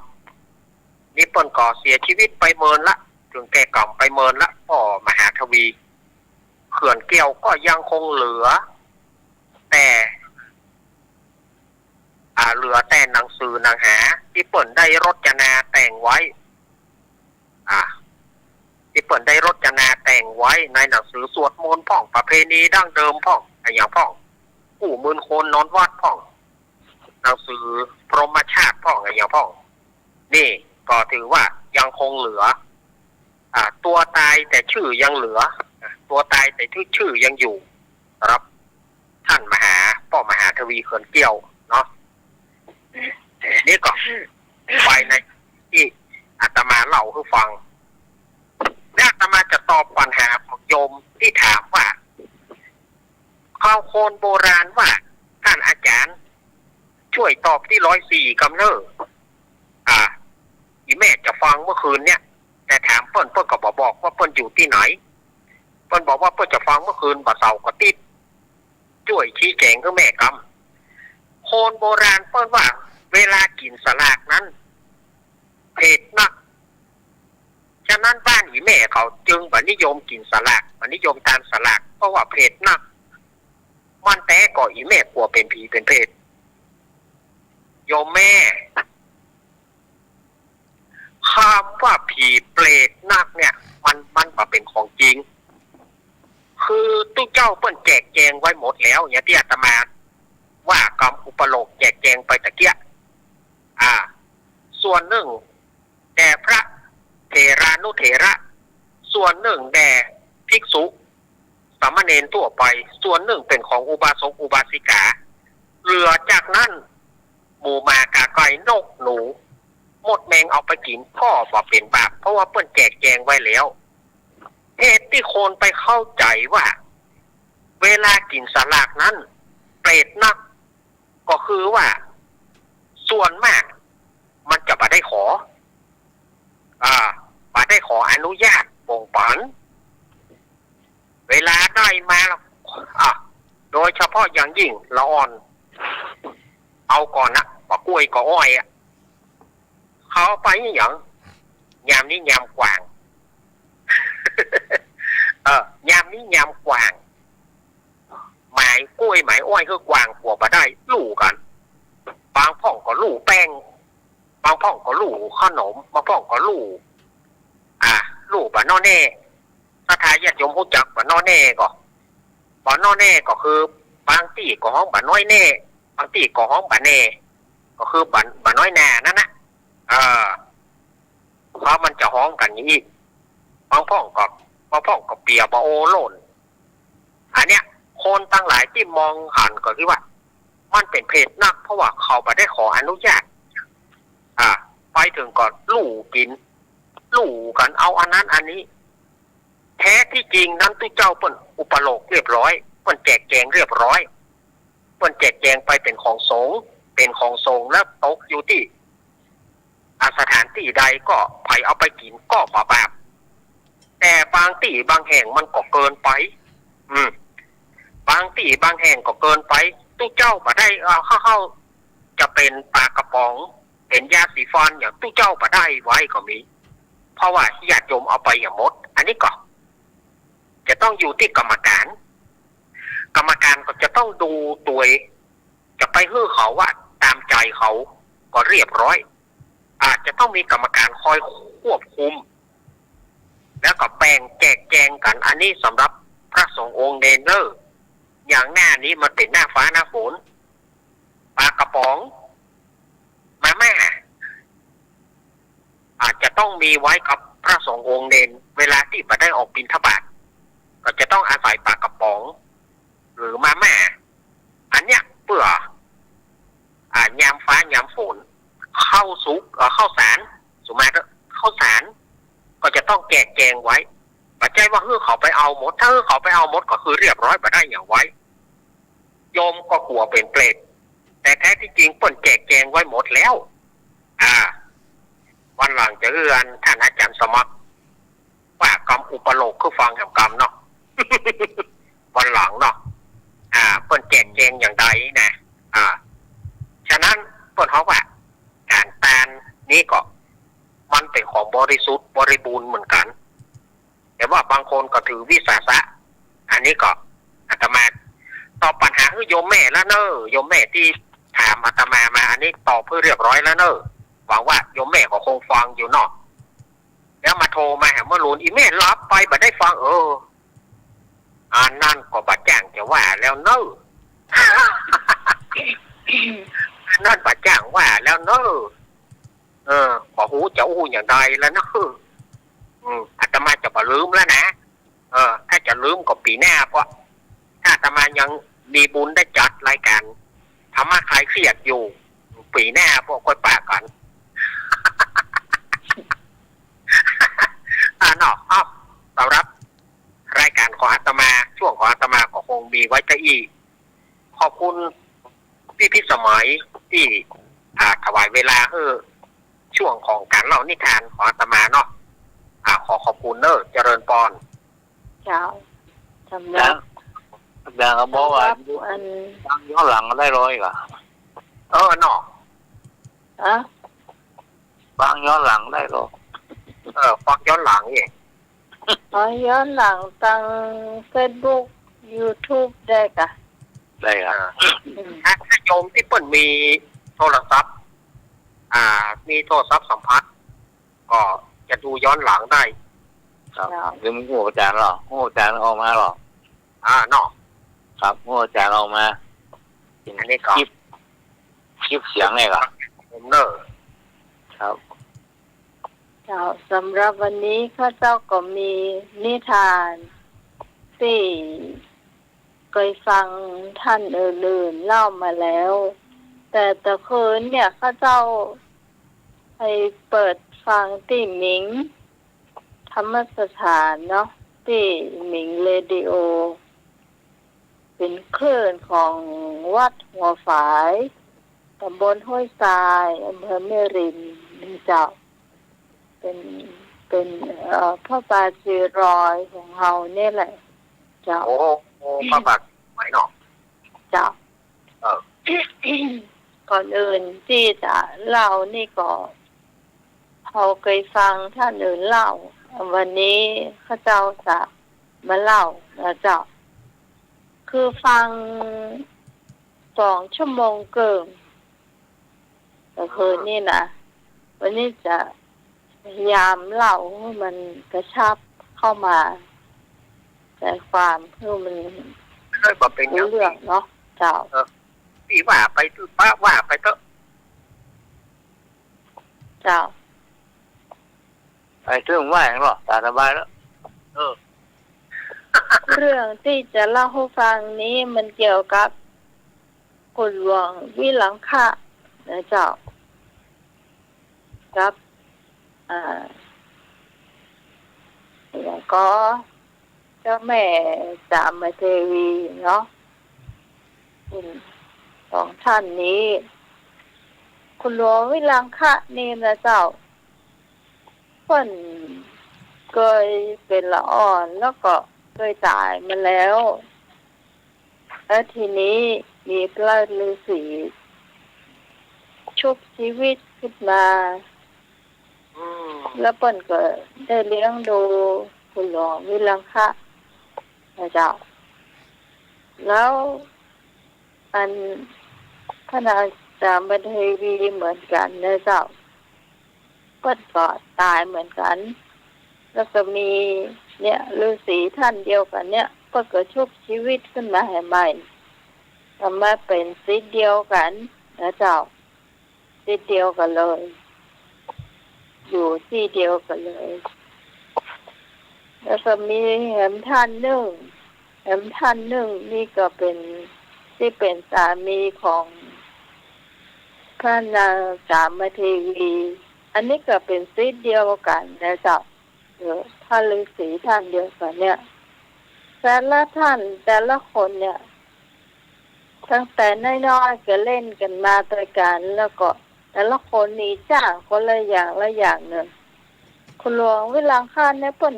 เรียนฟังคาถาเวทมนต์คาถาแล้วก็พึ่งหลาวพึ่งแหลมพึ่งหลาวก็หาเนาะได้ไกลมากเลยพอใจคาถาอาคมโดยเนาะแล้วก็ท่านอาจารย์เทวีนี่เรียนตาธนูเจ้าแล้วสามีของเปิ้นเนี่ยเปิ้นเรียนมาตั้งดาบคมดาบนะเจ้าส่วนอันนี้เขาจะข้ามไปเนาะข้ามไปว่าที่เปิ้นเล่ามาที่พระเจ้าได้ฟังมาเนี่ยก็คือเปิ้นคบกันมาตั้งแต่น้อยๆจนกระทั่งจะสนิทกันเนี่ยหลวงวิลังค่านั้นเปิ้นก็ฮักแม่นางสามเทวีมาตลอดเนาะแล้วทีนี้พอใหญ่มาพระฤาษีเปิ้นก็ถามว่าบ่เดี๋ยวเนี่ย แต่ละคนเนี่ยเรียนรู้วิชามานักละแต่ละคนควรจะแยกย้ายกันไปได้ละเปิ้นก็บอกว่าต่อไปนี้เนี่ยพระนาจารย์เทวีเลือกกองจะเลือกคู่เนี่ยหรือเลือกไผระหว่างสองคนเนี่ยคุณหลวงวิลังคะครับเห็นท่านนึงเนี่ยคือสามีของเพิ่นนั้นบ่ค่อยมีชื่อแล้วเขาก็เลยบ่ค่อยเห็นจักครับถูกไหมเจ้าชายรามเจ้าชายรามอย่างพวกนั้นมันมีสามพยางค์นะที่จำไม่ได้ที่เขารู้จักก็คือเจ้าชายรามครับเจ้าแล้วทีนี้ก็เลือกท่านนั้นเนาะหลวงวิลังค่าก็ปูใจย่าได้เนาะแล้วพระฤาษีเปิ้นก็บอกว่าต่อไปเมื่อหลวงวิลังค่าในเลือกห้องเปิ้นก็เลยเลือกดอยเป็นม่อนแล้วแมงสี่หูห้าฝาแม่สี่หูห้าฝาคือรักษาหลวงวิลังค่าตัวแล้วก็รวมไปถึงพระนางสามเทวีตัวอันนี้ที่ยังหูเลยว่าแม่สี่หูห้าฝาได้สวยอย่างนะเดี๋ยวเราค่อยเล่าต่อไปเนาะแล้วก็เราเล่าต่อไปก่อนทีนี้อันพระฤาษีเปิดบอกว่าต่อไปนี้เนี่ยเดี๋ยวมอบหน้าเนาะพระนางสามเทวีเมื่อเปิ้นเดินทางไปนาคประยุทธ์อยู่ที่ไหน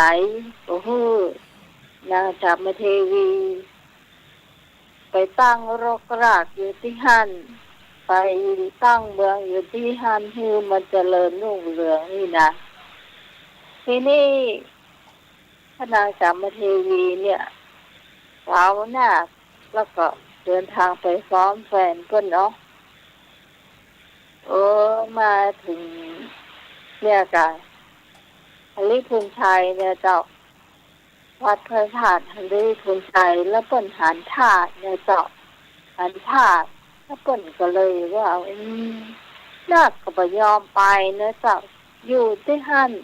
จะได้ก็ได้เปิ้นจงบ่ยอมไปนะเจ้าเปิ้นก็เลยตั้งรกรากตั้งเมืองฮริพุนชัยอยู่ที่หั่นนะเจ้าเป็นเมืองที่อุดมสมบูรณ์เนาะที่หั่นเนาะแล้วเราย้อนติดมาถึงคุณหลวงวิลังค่าแห่งจำหนึ่งอันนี้คุณหลวงวิลังค่าพระฤาษีเปิ้นจะถามว่า ในเมื่อเลือกดอยแล้วเนี่ยจะเอาเปิ้นก็จะมีของพิเศษเพิ่มเหมือนกันจะเอาหุงก็คือไข่อีหุงน่ะเนาะเจ้ามันบินได้หรอกเปิ้นบอกว่าถ้าหุงเนี่ยบินไปถึงไหนก็คือไปตั้งเมืองอยู่ที่ฮั่นจะเป็นที่เจริญรุ่งเรืองสร้างฐานะบ้านเมืองได้ดีขึ้นเนี่ยค่ะแล้วหุงตัวเนี้ยก็มาบินมาที่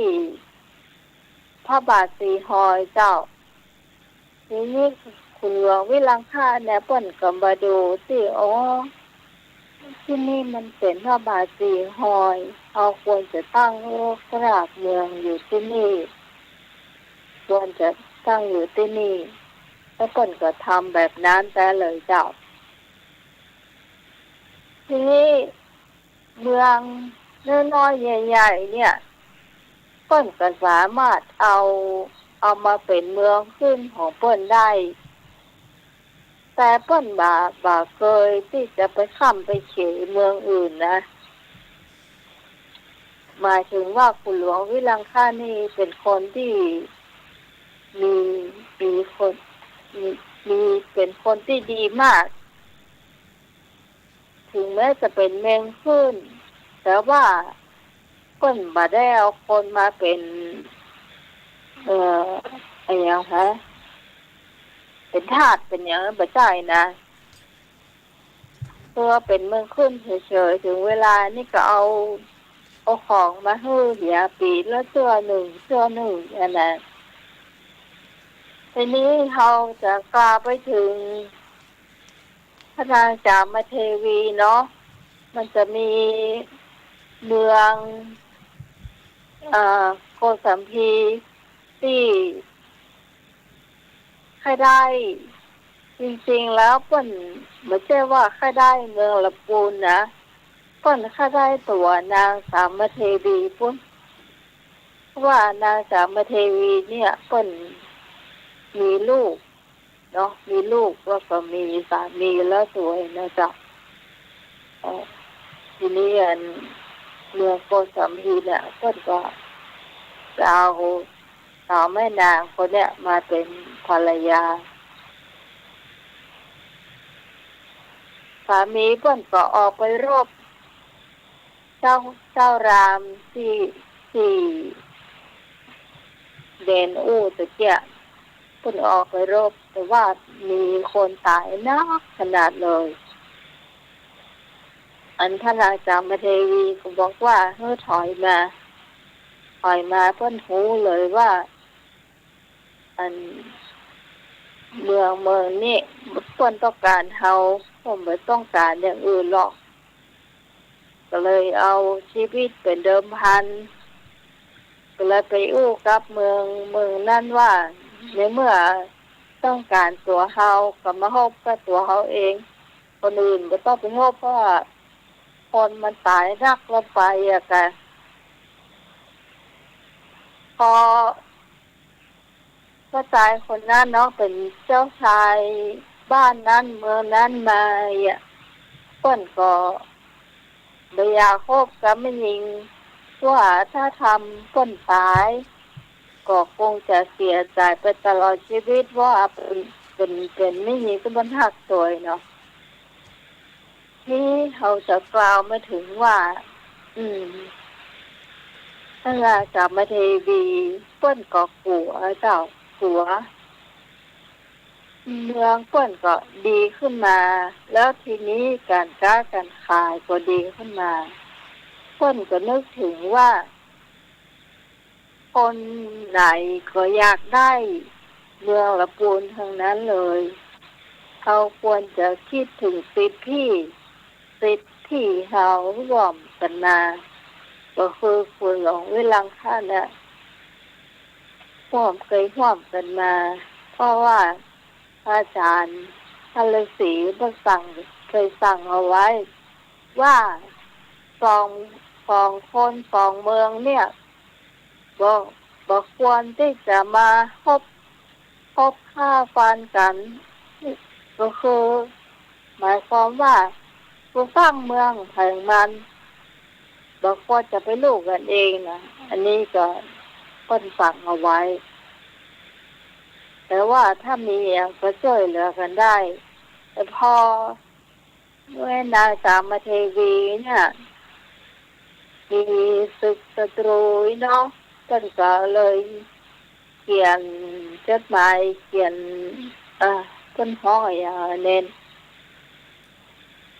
สมัยก่อนนะ สมัยก่อนพวก ศาล มีศาลเนาะมีศาลส่งไปหาคุณหลวงวิลังคะบอกว่าไปเดียวเนี่ยบ้านเปิ้นมันมีศัตรูเข้ามาเปิ้นบอกว่าจะช่วยเหลือตัวเก่าได้อย่างไรก็เลยขอสิทธิมาช่วยกันในเมื่อหลวงวิลังคะไปช่วยแล้วเนี่ยนะเปิ้นก็ปราบศัตรูได้หมดเลยเจ้าเพราะคนนี้เนี่ยเก่งมากเก่งในทางวิชาคมแล้วก็การพุ่งลาของเปิ้นเนี่ยคือแต่ละเมืองขึ้นของแต่ละคนขึ้นอยู่กับเปิ้นหมดเลยถ้าเปิ้นจะเอาไว้นะเจ้ามาโอ้ถึงว่าพอตอนนั้นเนี่ยหมายก็บอกว่าอันในเพลงที่ต้นท้องเนี่ยนะศาลต้องมาส่งไปให้คุณหลวงวิลังคะพระนางสามเทวีเนี่ยเพิ่นเขียนว่าได้พ่องเนาะเสร็จแล้วเนี่ยครบเสร็จเนี่ยจะเป็นจะได้เนาะแต่ว่าคุณหลวงวิลังคะก็ถามว่าไปเดียวนี่มันครบกับรถแล้วเนอะเราจะได้ดีมันถึงกำหนดแล้วนะเมื่อนางจะต้องจะให้กำหนดเฮาไว้มันก็ถึงเวลาแล้วนะที่นางจะต้องบอกเฮาว่าจะแต่งงานกับเฮาได้เมื่อใดแล้วก็ว่าลูกน้อยอยู่พระนางสามเทวีก็บอกว่าเอาอีกก็แล้วกันคือสิทธิมีเก่งในทางพุ่งลาวขว้างได้ไกลไปแล้วเนาะพอเป็นบุญตาสักครั้งหนึ่งขอขว้างมาให้เปิ้นเนาะมาถึงเนี่ยเมืองเปิ้นเนี่ยเอกภาพคำท้านะคุณหลวงวิลังคะนะภาพคำท้าพอพุ่งไปบ้านก็เกือบจะถึงกับแปงใกล้ถึงเลยคือแม่นางสามเทวีเนี่ยถึงกับสะดุ้งเลยนะก็มันเกี่ยวถึงมันก็ติดกับแปงละแล้วก็คุณหลวงวิลังคะบอกว่าเนี่ย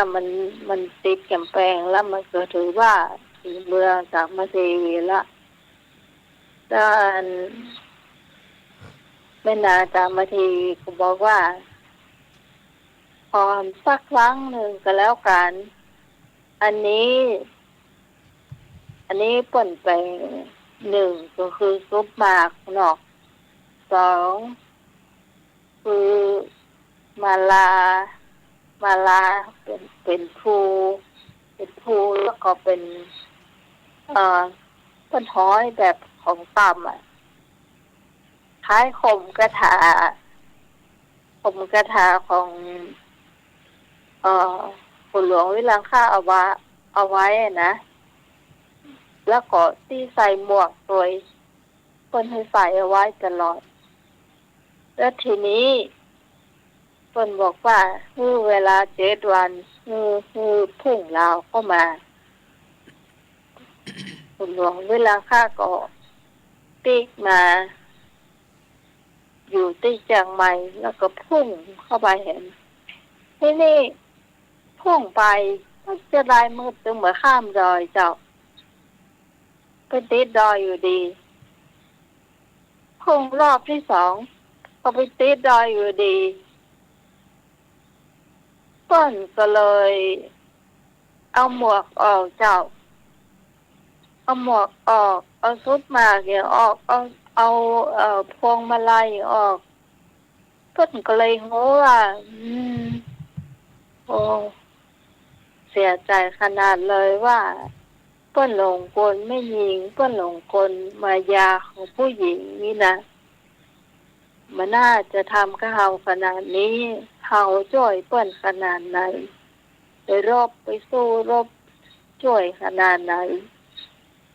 ก็มันน่าจะทำกับเฮาขนาดนี้เปิ้นก็เลยอธิษฐานเจ้าอธิษฐานพอเอาอันสมภารเนี่ยออกหมดแล้วนะอธิษฐานเจ้าคืออันที่เปิ้นเหียนมานะคาถาอาคมถึงหมดทั้งมวลน่ะคือลาวมันไปบนท้องฟ้าเนาะแล้วเปิ้นก็นอนลงไปนอนลงไปกับพื้นเจ้าแล้วลาวอันนั้นน่ะก็พุ่งมาแทงที่อกของเปิ้นก็ตายเจ้าตายที่บนที่ประเดียวเนี่ยที่รอยพระบาทสี่รอยนะเจ้าที่ต่างขึ้นประเดียวเนี่ยที่มันไปที่ดอยประเดียวนะทีนี้เปิ้นก็ได้เขียนอย่างเอาไว้สารอย่างเอาไว้ว่าถ้าเราตายไปก็ให้ส่งสารนั้นเนี่ยไปให้นางธรรมเทวีสวยแล้วก็ศพเฮาให้ฝังไว้บนดอยสูงๆแล้วหันหน้าเฮาไปทางอันทิศที่แม่นางธรรมเทวีจะได้รู้ว่าเฮาฮักแม่นางขนาดไหนอะค่ะทีนี้พอแม่นางธรรมเทวีหูเจ้าว่าอันสิเดียวกันสิพี่ตัวเนาะเคยเล่นเคยอย่างกันมาแล้วก็เปิ้นตายแล้วตัวเก่าก็มีส่วนอย่างร่างสวยเพราะว่าไปเอาของต่ำๆเนี่ยไปลบหลู่คาถาของเปิ้นจนเปิ้นปุ้งมาบ่ได้นะแกก็เลยเสียใจเจ้าเสียใจแล้วทีนี้ก็เลยมอบ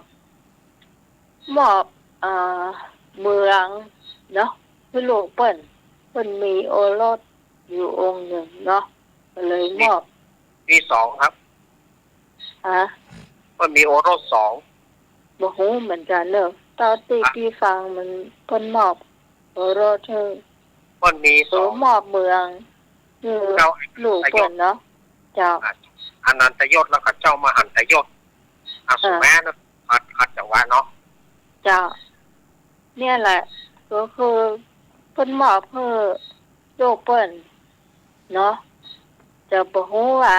มันจะเหมือนคนอื่นเล่าก่อนแล้วเปิ้นก็ออกบวชจนตลอดชีวิต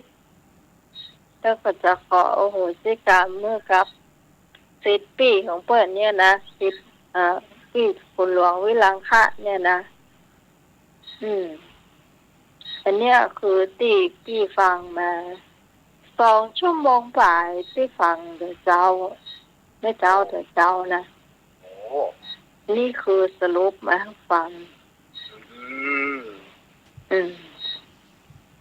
อันนี้คือสรุปมาให้ฟังแล้วนะครับโอ้โหอันเนี้ยคือเป็นที่มาที่ไปคุณหลวงวิลังคะกับพระนางจามเทวีเจ้ามันก็บางตำรามันก็จะว่าไปกับคนละแบบอย่างที่จะมาว่าไป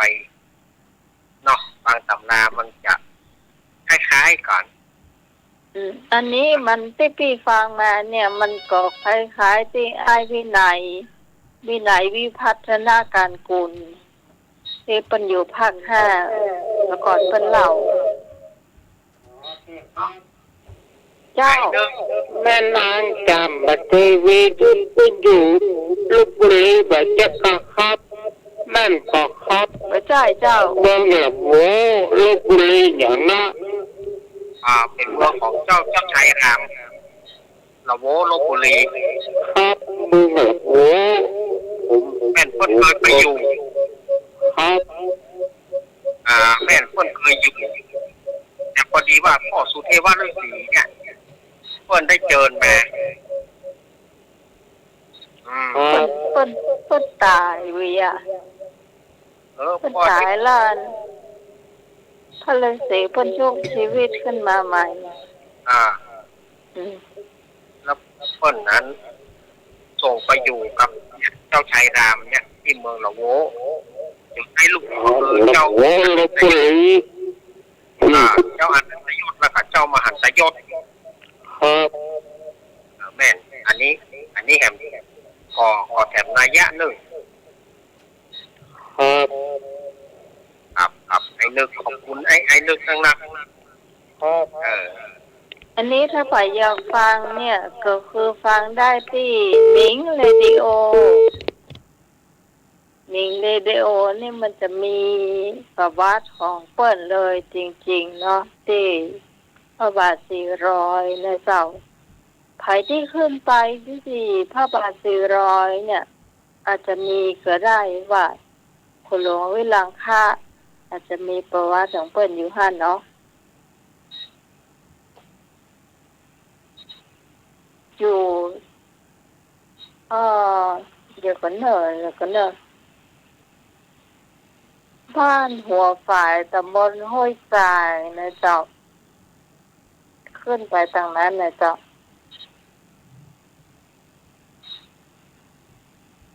ก็ใช้เวลาฟังก็เหมือนเนาะอันนี้ถ้าพยายามฟังก็ลองฟังดูเลยเจ้าเพราะว่าสถานีนี้จะเป็นสถานีของพระพุทธศาสนาเหมือนกันแต่ว่าก็จะมีเป็นของพระบาท400โดยตรงนี่เจ้าเอาก็เลยจะรู้เรื่องนี้มา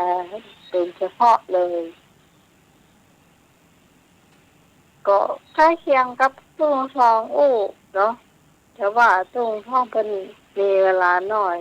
เนาะเอามีเวลานักแต่เนี่ยเขาก็จะได้โหอย่างนักนะเจ้าอย่างนั้นคุณหลวงลังค่าได้เป็นยืนเจ้าหรือว่านะเจ้านี่เจ้าติดหูมาคุณผู้ฟังแล้วเป็นจะได้ขอโทรเข้ามาได้เนอะความจริงนี่มันคนแต่ก่อนใช้วิชาคมแต่หนอใช้วิชาอาคมโคมกันแม่นเจ้านมัสการครับผมแฟนแพ้ครับเราเรียกธรรมะอยู่ตำบลไว้ครับอำเภอบุรี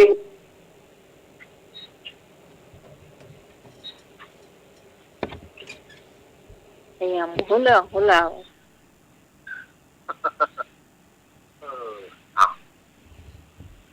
อันนี้ก็คนปู่เหลานะคนแต่ก่อนคนห้องวัดสะเน่าแม่นสะเน่าสะเน่าออกสะเน่าพุ่งเหลาน่ะออกก็คือเหลาออกโยนนะเพราะห้องวัดสะเน่าอันนี้คนเขาว่าสะเน่าคนปู่สะเน่าไปอันนี้ตามพ่ออุ้ยเพิ่นเล่าเนอะเพิ่นก็เล่าไปอย่างเงี้ยแม่นปู่สะเน่าโอ้โหเกือบจะถึงแต่บ่ถึงสักกำ โอ้ยเพิ่นเล่าแหมเพิ่นได้เปล่าก็คือประวัติสืบกันพอมีลายลักษณ์อักษรก็คือมันเป็นเล่าสืบกันแต่พ่อสืบคือลูกสืบคือหลานนี่มันบ่ได้มีไอ้ลายลักษณ์อักษรเนาะไม่ได้มีลายลักษณ์อักษรถ้าลายลักษณ์อักษรนี่น่าจะมีที่พระบาท400น่าจะมีว่าจะได้ที่ต้องข้างสลายประจักษ์หนอกกี่ทีมาบัจจกครับ ฮะมันเป็นน้องจากเราประเทศประจักษ์หนอกกี่ทีแต่โหเด้อเห็นองค์ปั้นนั่นอยู่วัดหมู่บุญน่ะองค์รูปเหมือนท่านนะครับปั้นอยู่โดสุเทพสร้างสนองประจักษ์หนอกกี่ทีลูกแต่ประแจโหเด้ออันนี้ก็แถมหน่อยอย่างนึงขอบคุณไอ้เนิงอันนี้ก็แถมหน่อยอย่างนึงเนี่ยอันนี้เนี่ยมันบอกมีลายลักษณ์อักษรแต่อันนี้เล่าสืบกันอย่างที่ว่าไปตะเกียพ่อสืบลูกสืบหลานสืบเลนกันต่อมามันบอกมาได้เขียนเป็นลายลักษณ์อักษรถ้าเนนได้ยินเหมือนพี่ได้ยินนี่นะมันน่าจะมีความจริงอยู่นะเนาะนั่นนะเพราะว่าพี่ได้ยินตุงทองจะเป็นเนี้ยวินัยวิวัฒนาการคุณเป็นเล่าก็ค่อนข้างละเอียดยิบเหมือนกันเนอะเนี่ยมันได้ตำราแล้วมันเอามาเปาะกันได้ตำราแล้วทีนี้เรามาได้ฟังจากหูตะเก่าว่าเราฟังแต่เนี่ยมันง่ายดูนะจริงแล้วก็ไม่ใช่อกแตกตายนะไม่ใช่อกแตกตายตอนนั้นได้ถอดอันนั้นออกที่นางจามเทวีข่มเอาไว้แล้วเปิ่นก็อธิษฐานทำไมอธิษฐานเพื่อหอกของเปิ่นออกตะเน่าเนี่ยโยนขึ้นไปบนอากาศพวกก็มาเสียบอกเปิ่นตายเปิ่นยอมเปิ่นว่าต่อไปนี้ไม่ยิงเปิ่นเชื่อใจไม่ได้สักอย่างเปิ่นทำทุกอย่างเพื่อนางแต่ว่านางไม่ได้สื่อกับเปิ่นเนี่ยในเพลงเนี่ยโหฟังเนี่ยน่าดูขนาดเลยคุณผู้ฟังที่นอนเด็กเนี่ยจะน่าจะมีอยู่ว่าเปิ้ลคงจะเปิดบ่อยๆเพราะว่าสถานีนี้มันจะเป็นสถานีของลิงเรดิโอนะเจ้าพระบาท400โดยตรงเนอะเจ้าต่อไปเดี๋ยวก่อนดูเวลาหน่อยก่อน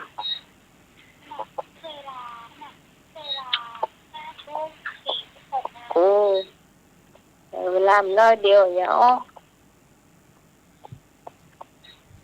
มาร์กเจ้าอย่าง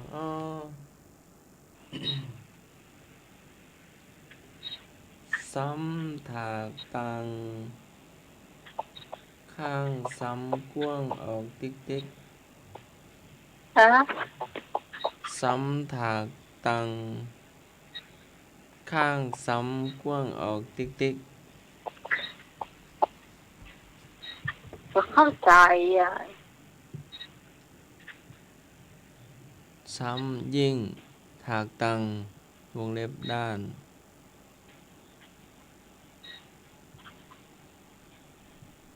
บอกเข้าใ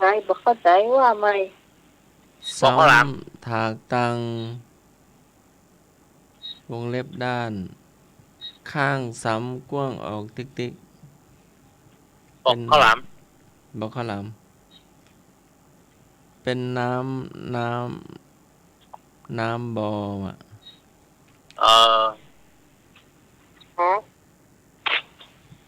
น้ำบ่อ ครับผม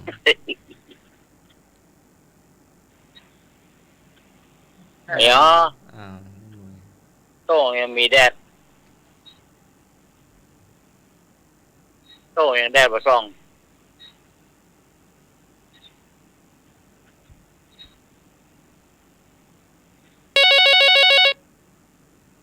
มาแล้ว สวัสดีครับต้องขอบอกแม่ก่อนครับ แม่นครับผู้กอง ต้องขอบอก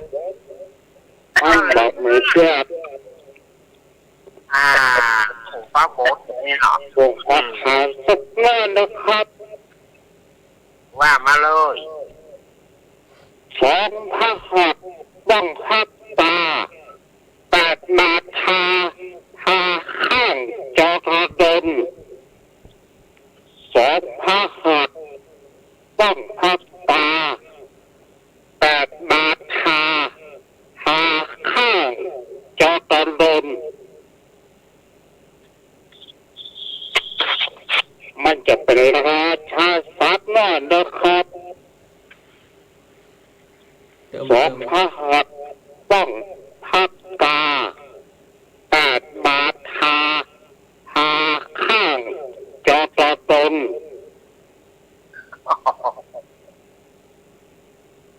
รองเท้า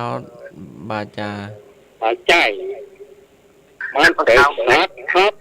สัตว์ครึ่งบกครึ่งน้ จระเข้กบ ำปัจจัย เอา ปัจจัยครับ เอา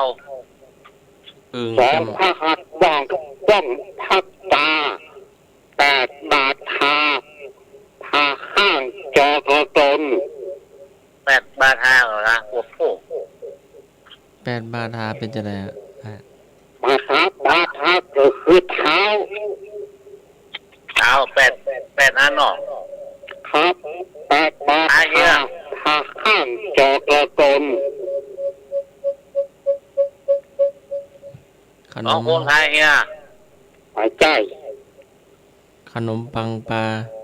มาแต่สัตว์ครึ่งบกครึ่งน้ มันว่ายน้ำได้ก่อน ำจูน้ำก็ได้จูบกก็ได้ มันว่ายน้ำหรือว่ามันมีเท้า มาเอาเท้าแบบเท้านักเตียวในน้ำได้ เท้าเตียวในน้ำมันมีขนก่อน พอมี มัน ตอนนี้มันอยู่ในมันหลับหรือว่ามันว่ายน้ำอยู่ เป็นว่าน้ำสักกินอาหารนะก็ แก่หน้ามันรวมเลยนี่เนาะ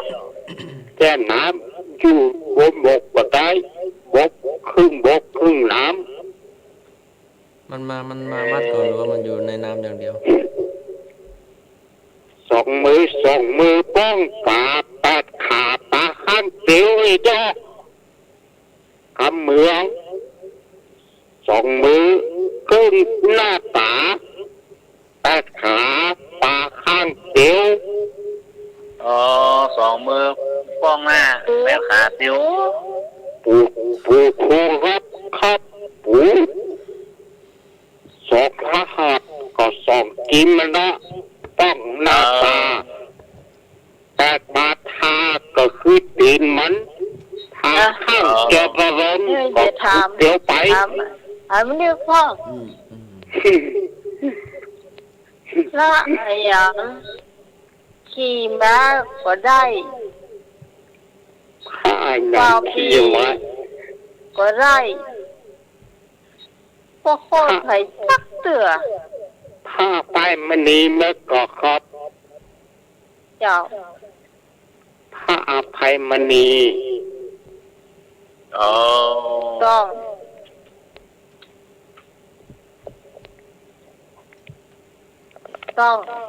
แล้ว โอ้ถูกต้องหรอก ปากเดียวมี2 หู อย่างปากเดียวมี2 หู พ่อหาง บ บุงบุงกระบุงว่ะ อ๋อกระบุง แต่จะได้กระบุง กระบุงอ่ะกระบุงก็ใจแอบอ่ะปากเดียวสองหูอ่ะ กระบุง บุงนี่มันใส่สองหูหรอเอาไม้กางสอดเข้าไป มันเป็นไม้ไผ่หรือว่ามันเป็นคู่ ไม้พายนั่นแหละไม้พายนั่นแหละ คำหายว่าจะได้ครับ คำไทย ร้องเปลี่ยนแล้วหรอเจ๊กอ่ะ ทางเหนือนี่ร้องว่าเรียกว่าเปียก คำไทย ทางกระบุง คำหา ถ้าย ย ว่า อง กระบุ เขา ง บอกถ้ากำยองเขาบอกบุงเฉย คำไทยว่ากระบุง ๆคนไทยว่ากระบุง มันสารเหมือนไม้ไผ่กันครับ ทำจากไม้พายเดี๋ยวนี้หายากละผมมี สมัยอย่างเราเนาะเดี๋ยวผมยากเนาะมีหรอกคนจะมานั่งศาลนะเนาะจ้ะ ผมมีไผ่สารละ นั่งศาลนี่เอาเปลี่ยนเนี่ยข้อแน่นแท้อะเนาะ แน่นแท้กะมันหายากเดี๋ยวนี้เขาถามว่า ก็ ไผ่ ออกมันนี่นะปวดโอ้โหแน่นแท้อะ คนจะใส่สองหู มีสองหู หูก็สอดไม้การทะลุไปแถมไอ้ข้างหนึ่งแถวข้างหนึ่งก็คือมันมีรวมกันเป็นสี่หู เอาไม่ สั้ กัน น สักคำถามเดียวไปละ คำถามเดียวอะไรไปจะมาถามเลย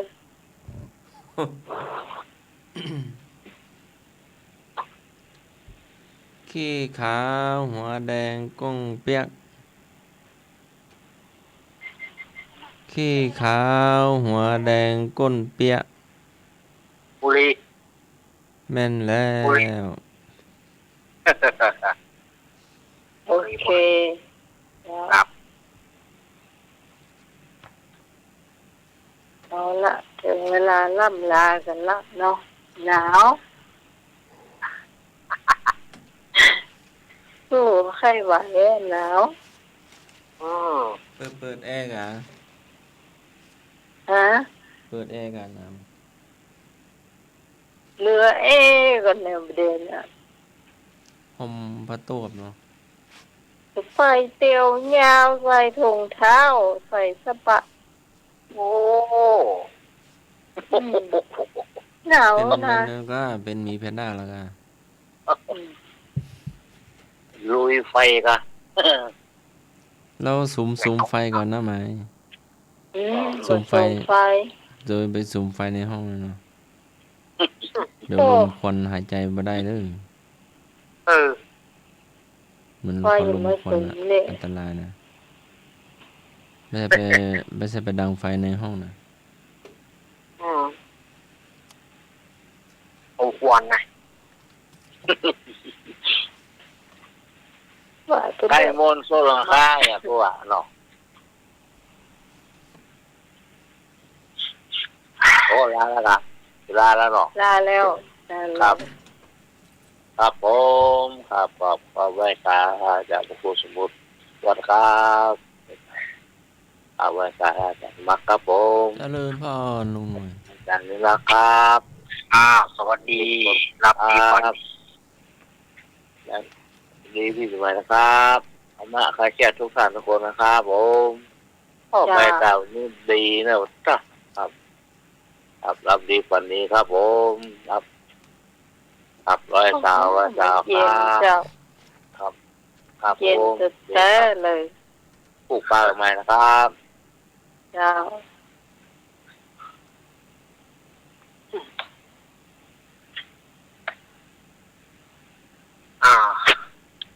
ก็มาถึงช่วงสุดท้ายของรายการ ก็จะได้ขออำลาพระทายาทยมก่อนเนอะไว้วันพรุ่งนี้ค่อยปะกันแต่ใหม่ค่ำคืนนี้สถายาทยม รับดีฝันดีเหมือนกันทุกผู้ทุกคน ขอขอบคุณท่านอาจารย์ท่านพระครูสมุวิศวัตวรกิจโย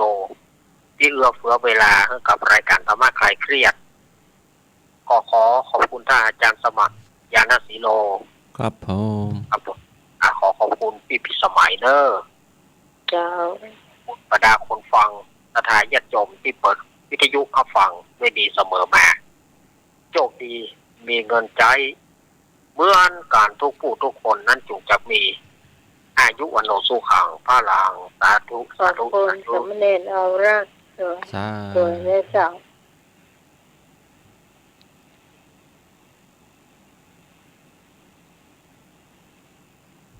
สมัคร เจ้าปัญญายะปาริสุทธิชาติคนย่อมบริสุทธิ์ด้วยปัญญาขุตการนิกายธรรมบทค่ำคืนนี้ก็ขอกราบนมัสการและขอเจริญพรไหว้พระสวดมนต์ภาวนา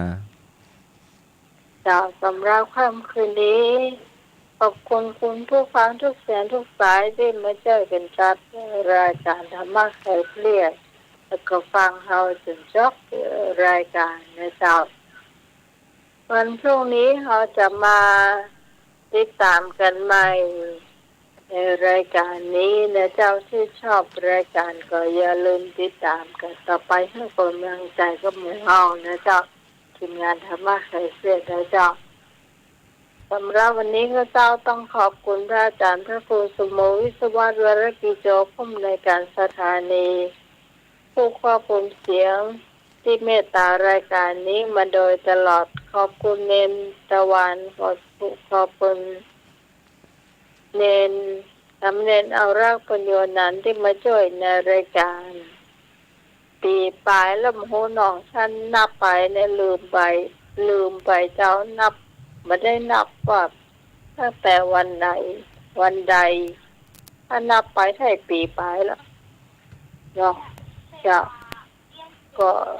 สำหรับพระเจ้าอันนี้ต้องลาคุณผู้ฟังไปเพียงเท่านี้ก่อนเราจะมาพบกันใหม่3 ทุ่มถึงเที่ยงคืน